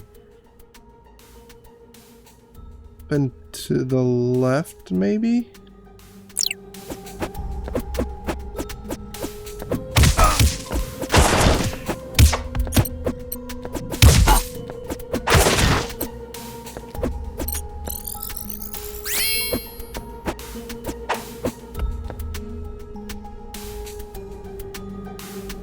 Look at that. It's restoring my meter.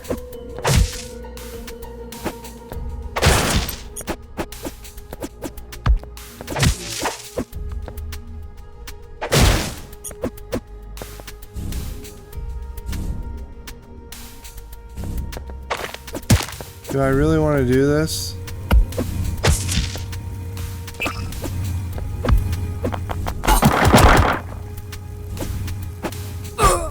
Oh, come on, quit falling on the spike.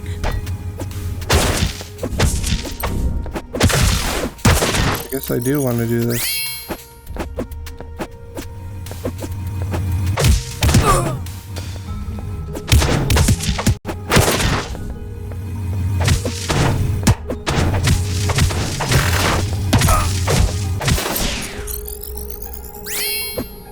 Okay.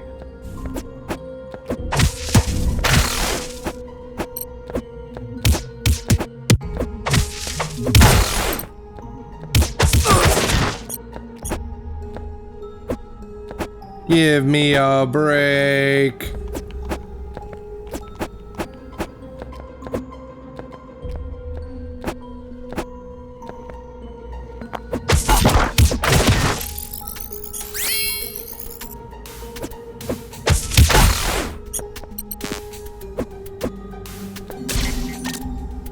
Essence shard, a crystal for the creation of an essence orb.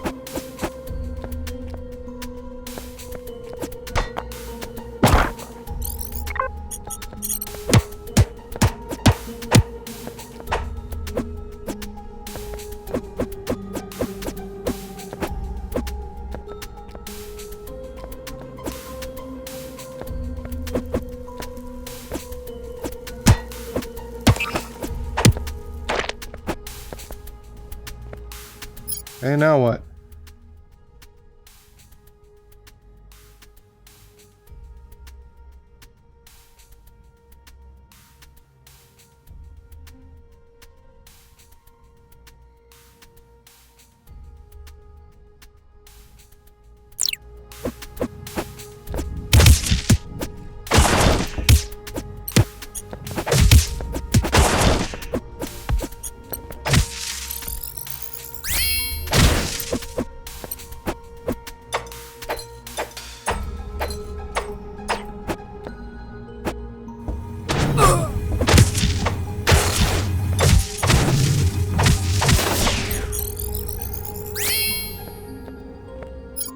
Is there anything this way?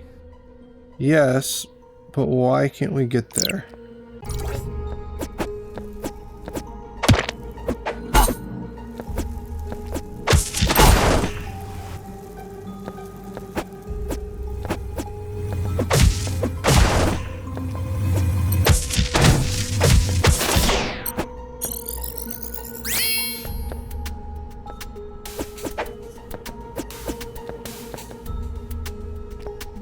So we can get here.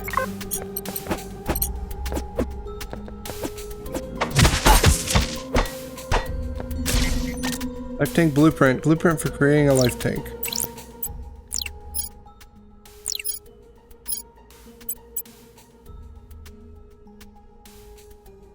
How do I convert it? Okay, can't upgrade.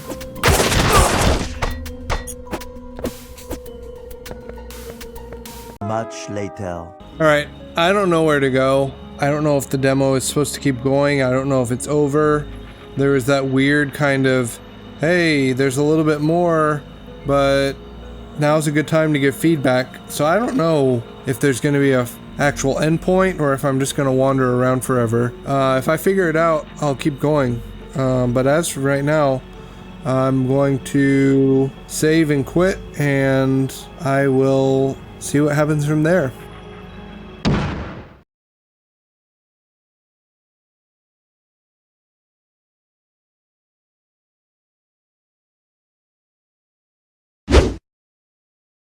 Overall, I came away very impressed with Xplorite, and it absolutely lived up to the hype that the trailers and screenshots generated when I saw them. I am optimistic that this will end up being a remarkably strong title that sits among some of the true classics of the Metroidvania genre. Was the demo a perfect experience? No, it certainly was not, but the fundamental core of the game is extremely strong, and the issues I encountered are all easily correctable as development continues towards eventual release. So with all of that said, let's get into my specific thoughts and impressions of the demo. Right off the bat, the first thing that jumps out about this game is the look. The visual design is phenomenal, and each room oozes with life and detail.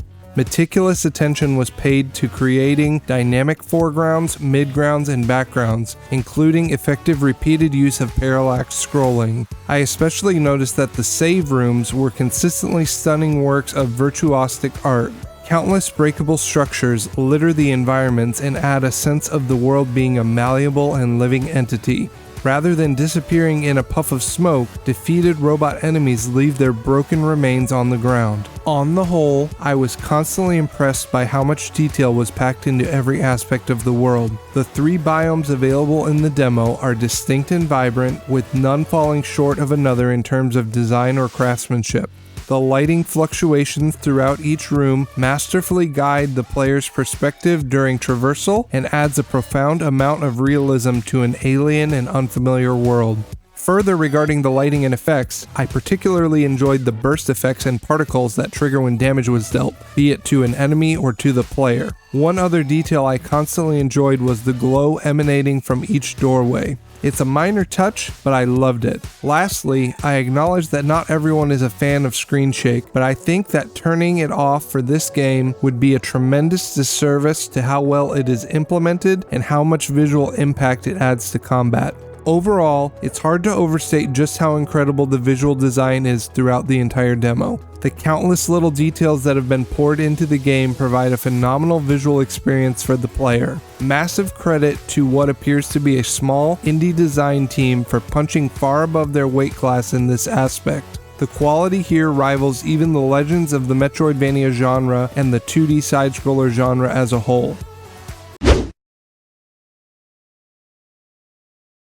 Moving on to audio, and the sound effects and overall sound design are exceptional here, though there were some issues with the music and mixing. 100% of my playtime with the demo was done with earbuds, and I would highly recommend headphones, earbuds, or a nice surround sound system for this one. It is clear based on my experience that a tremendous amount of effort and thought went into creating as immersive of a listening experience as possible. Across the board, sound effects are panned with great intentionality, which if you're not familiar with the term panning, it basically means that sounds to the left occur primarily in the left ear and sounds to the right occur primarily in the right ear, with the magnitude of the shift being determined by how close or distant the sound is relative to the playable character's current position. In this game, panning is crafted such that you really feel like you are present exactly where the player character is in an environment, and that you are actually experiencing sounds from the character's perspective. Noises that visually would be expected to occur to the right of the player are more pronounced in the right ear and vice versa.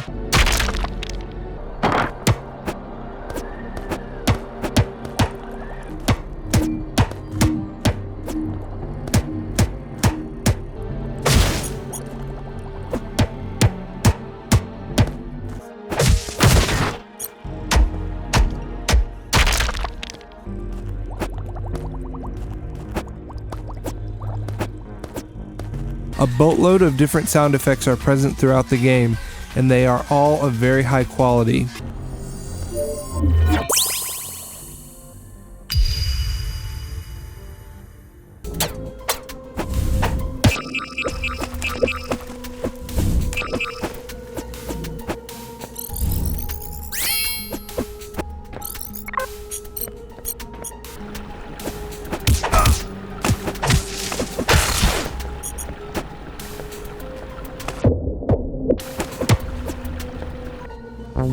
One thing I noticed very quickly during my fight with what I call the Sentry drone is that if you pay attention to the subtle differences in its sound effects, you can predict what it is about to do in terms of movement and attack.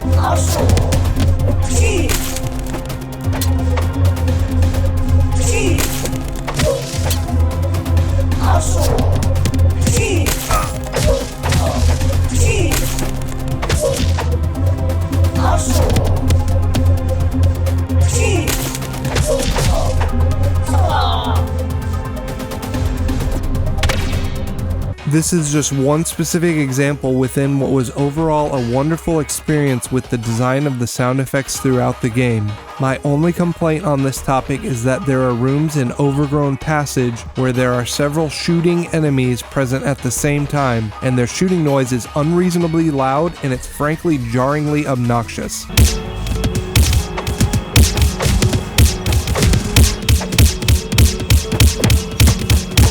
In terms of music, I would consider it to be more of a mixed bag, though I will admit that this is a very subjective opinion. I adored the music of the surface biome as well as that of the save rooms, both of which gave me visions of Super Metroid with their perfect moody ambiance, which is basically as high of praise as I can give, since Super Metroid is the pinnacle of Metroidvania music in my mind.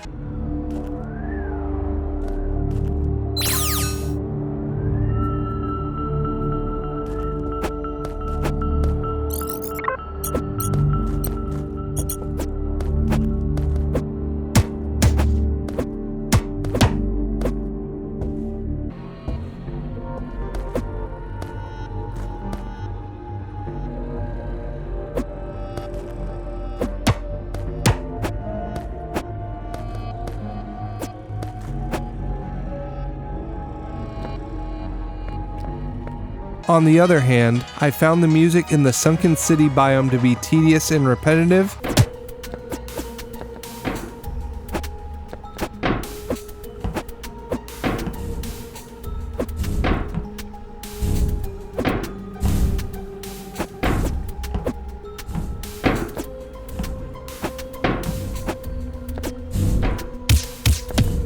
and the music in the Overgrown Passage biome was overbearingly loud relative to the rest of the game and just felt like unpleasant noise.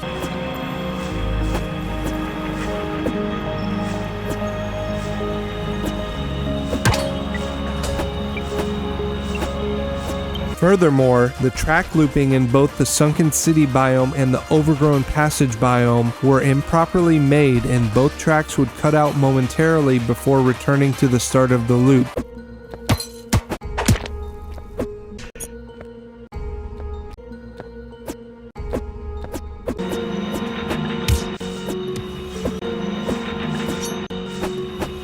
This was jarring every time it occurred, though it should be able to be easily remedied with a simple edit. In terms of boss music, the worm boss and twin robot boss fight used the same theme, and that track was energetic and very appropriate for the battles.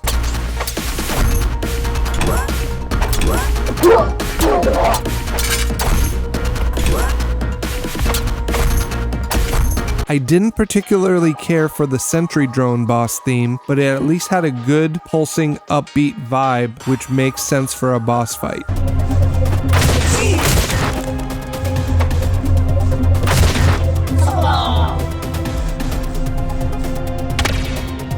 One final issue I noticed with the music is that if you die during a boss fight, the music fades away and there is a brief moment of silence before you respawn, but then the boss music returns and is residually audible for a brief moment after you respawn in the save room before the save room theme begins playing.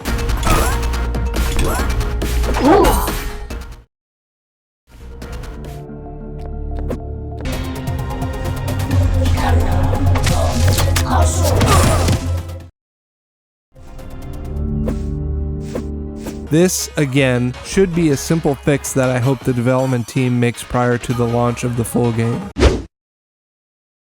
I've talked long enough about visuals and audio, so let's shift now to talking about every Metroidvania's make or break characteristic, which is the gameplay. A Metroidvania can have 10 out of 10 marks in both graphics and sound, but if it falls on its face in terms of gameplay and isn't fun, well, it's a failure of a game. And thankfully in Xplorite's case, the demo was a very enjoyable experience, and I believe there is a lot of reason for optimism about what the full release will be like. Controls are tight and responsive, and I always felt in complete control of the playable character. Directional inputs and button presses immediately trigger responsive actions and feel very natural. Lateral movement speed feels right on the money, not too fast to be unwieldy and not too slow to be tedious during traversal of the world. The game does feature variable jump height depending on how long you hold down the jump button, but I did find it more difficult to manage this than I have in other games. I believe that this is because of how rapidly the vertical ascension occurs when you jump. There just isn't a very large window between when you push the jump button and when the playable character reaches his peak jump height.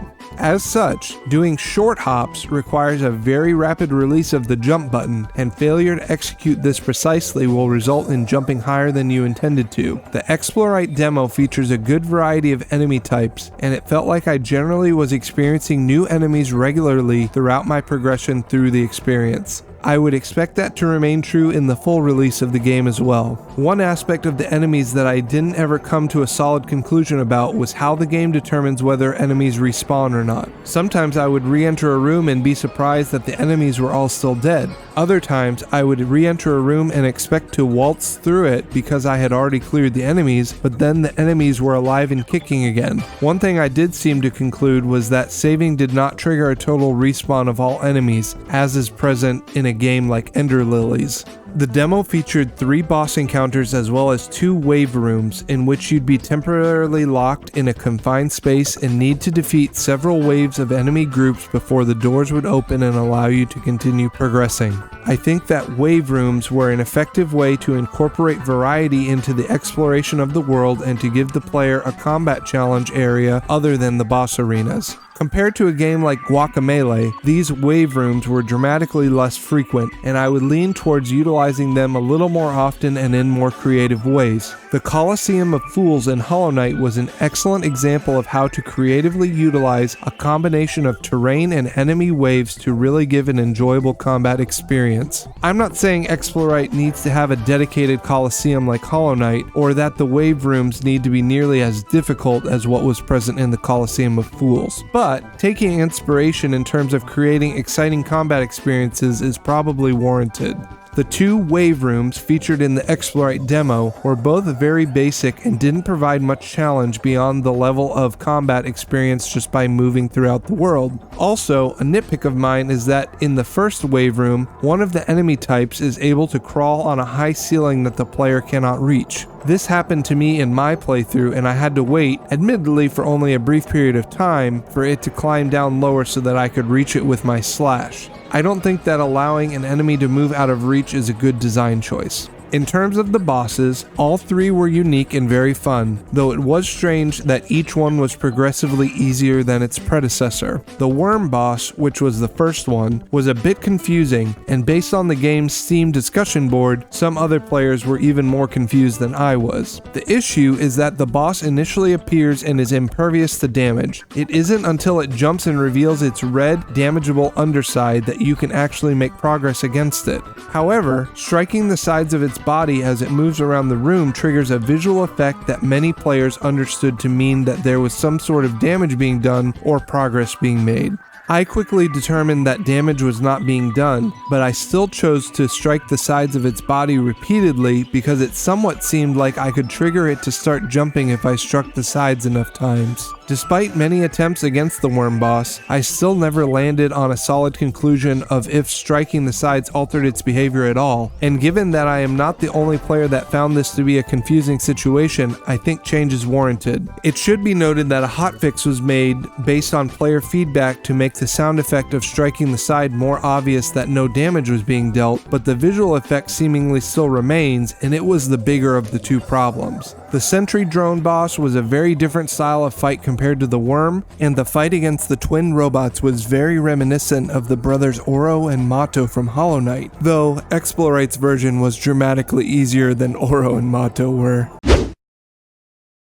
There is no corpse run mechanic in the demo. If you die, you do lose the currency that you collected since you last saved, but there's no other penalty besides just being teleported back to your most recent save point. Players that are looking for a punishing, Souls-like experience will seemingly not find that in this title. Invisible platforms were present at the very beginning of the game, but then disappeared.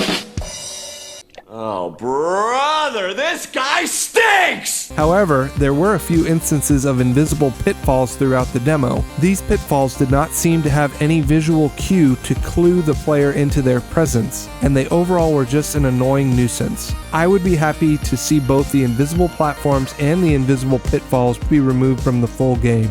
Dealing with completely unmarked invisible stuff is simply not fun. There is a reason most players groaned and rolled their eyes when they encountered a search party stage in Super Mario Bros. Wonder: Death to Invisible Nonsense. Pogoing off of enemies and spikes is present and is seemingly also mandatory for progression as soon as you enter the Sunken City biome. The second room in that biome has a spike floor that you seemingly cannot cross without pogoing at least once off of the spikes, but the demo never gave any indication that pogoing existed or could be executed on spikes. On the one hand, an experienced Metroidvania player is probably familiar with pogoing and would think to do that to pass the spikes, as I did. But an inexperienced player who is not familiar with the genre may not think of trying that and may get stuck, potentially to the point of just giving up and playing something else. I am happy that pogoing is in the game, but I think if it's going to be mandatory for progression, there should probably be some sort of hint, clue, or outright instruction given to the player so that anyone unfamiliar with the technique can learn it and not hit a roadblock. The game features a module system which is akin to the charm system in Hollow Knight and many other Metroidvania games that have a similar mechanism for equipable buffs. The 3 modules available in the demo were frankly very basic and uninspired. However, the module menu did have many blank spots, so hopefully the modules in the full game are more interesting and fun to use than the 3 available in the demo. In terms of permanent abilities, there were technically 4, but realistically only 2 that were shown in the demo. The first 2 were just the basic functions of being able to slash to attack and being able to heal. The final 2 were the wall jump ability and the double jump ability. Both of these are standard fare for Metroidvania games. It is worth mentioning that the demo did make reference to gaining access to a gun, though it was not available for use, so the mechanics and attributes of it can only be speculated about at this time. Furthermore, the control scheme featured in the main menu also made reference to buttons for sling, aim, dash, shoot, and something called activate drone suit. None of these buttons were functional for any purpose in the demo, but seeing the control scheme at least provides a glimpse into what mechanics the full game will bring into play. Camera movement is done by holding L1 and moving the left stick. This is extremely clunky and awkward, and camera control would be much better off being controlled by the right stick. Per the official control scheme diagram in-game, right stick is currently unbound, and if that doesn't change in the full release, it's a no-brainer to bind camera control to the right stick. Loading times were extremely quick, lasting no more than about 3 seconds when transitioning between biomes and being even quicker when transitioning from death to respawn. Room transitions were nearly instantaneous. Rob, the playable character's companion, detailed how to unlock the mysterious decode chests, but then there seemingly wasn't any way to know how to actually decode the locks. It doesn't make sense for him to go out of his way to tell you to look around for clues if there aren't actually any clues there. There were several of these chests and seemingly none of them were accessible in the demo. It seems like it would have made more sense for them to be removed from the demo if they were unusable, or at the very least, cut the dialogue in which he sends you on a wild goose chase for no reason. Overgrown Passage featured door trigger switches on wires that I thought were pretty cool. The wires were nice guides to help the player not overlook where the switches were ultimately placed. Without the wires, the switches would have been much easier to overlook and potentially result in player frustration when trying to figure out how to open the locked doors they linked to. The version of the demo that I played had a couple of soft locks that were supposedly fixed the same day I played, but after I had finished. The first boss, which was by far the most difficult of the 3 in the demo, was also supposedly nerfed based on player feedback that it was too difficult, which I don't necessarily agree with, but I also don't necessarily disagree with the decision either. There were legitimately dozens of typos and grammatical errors in the game's text and dialogue. I understand that these are seemingly easy to fix, but that aspect of the demo experience definitely gave a very sloppy and unpolished impression. The dev team is apparently aware and will be performing a, quote, grammar check pass on all dialogues, end quote, but in my opinion this should have been done before releasing the demo. It's one thing to have a couple of minor typos, but to have, and I'm not exaggerating, dozens of them is a bad look. I took a screenshot every time I noticed a spelling or grammatical error, and I ended up with 32 screenshots, some of which featured multiple errors. Gotta do better than that as far as I'm concerned. When you access a file in the main menu, there's a toggle box for hints. I did not turn hints on when I created the file I played the demo with, and when I got stuck at the end of the demo, I went back to the main menu and tried to turn on the hints in case they would help me figure out how to stop being stuck. However, the hints toggle box was grayed out for my file, seemingly meaning that you cannot turn hints on once you have started a file. I think it would be wise for the dev team to allow hints to be toggled on and off throughout the life of a file in case players get stuck, like I did. On a related note, the demo does not officially have an endpoint, hence why I eventually felt stuck and thought I was missing something to continue progressing when in reality there was nothing left to do and nowhere left to go. When I played the demo for Akatori, which is another Metroidvania game, it very clearly indicated that the demo was over and I had completed everything that there was to experience. Now, Akatori's demo is definitely structured differently than Xplorite's is, and it was more natural to put in a "you did it" message. However, I still think that there should be a message given to the player in the Xplorite demo that the demo has effectively been completed, even if not every last collectible was obtained. I think triggering a message after beating all 3 bosses would be reasonable, and it could just simply say, "You've completed all of the bosses in the demo. You may have some collectibles left to obtain, and feel free to keep exploring, but the demo is effectively over at this point. Thanks for playing, and let us know what you think." In conclusion, overall, the Xplorite demo was very, very impressive. I am very much looking forward to the full release, and I think there is a really good chance that this becomes a classic within the Metroidvania genre. The foundations of the game are excellent, and the issues that I encountered are all either already fixed or can easily be fixed. The dev team is active within the demo feedback thread within the game's Steam community page, and changes are being implemented based on player feedback, so I am optimistic that they are very invested in making the game be the very best that it can be. As such, I expect a very strong final product when the full game launches. I absolutely plan to buy it and play it, and I may even give a follow-up review of the full game here on the channel. Let me know what you think and if that's something you'd be interested in. Based on what I experienced in the demo, if the full game doesn't end up being at least an 8 out of 10 product, I will be both surprised and disappointed, and my hope would be for a product that warrants a 9 out of 10 rating. Anyway, that's all I have for this one. Thank you so much for watching, it really means a lot. If you like indie games, Metroidvanias, 2D side-scrollers, and platformers in general, definitely consider subscribing to the channel. And if you like this video, definitely hit that thumbs up button to let me know. Lastly, if you have anything you want to talk about, drop a comment and I'll be happy to talk to you. Thanks again for watching, and until next time, bye-bye.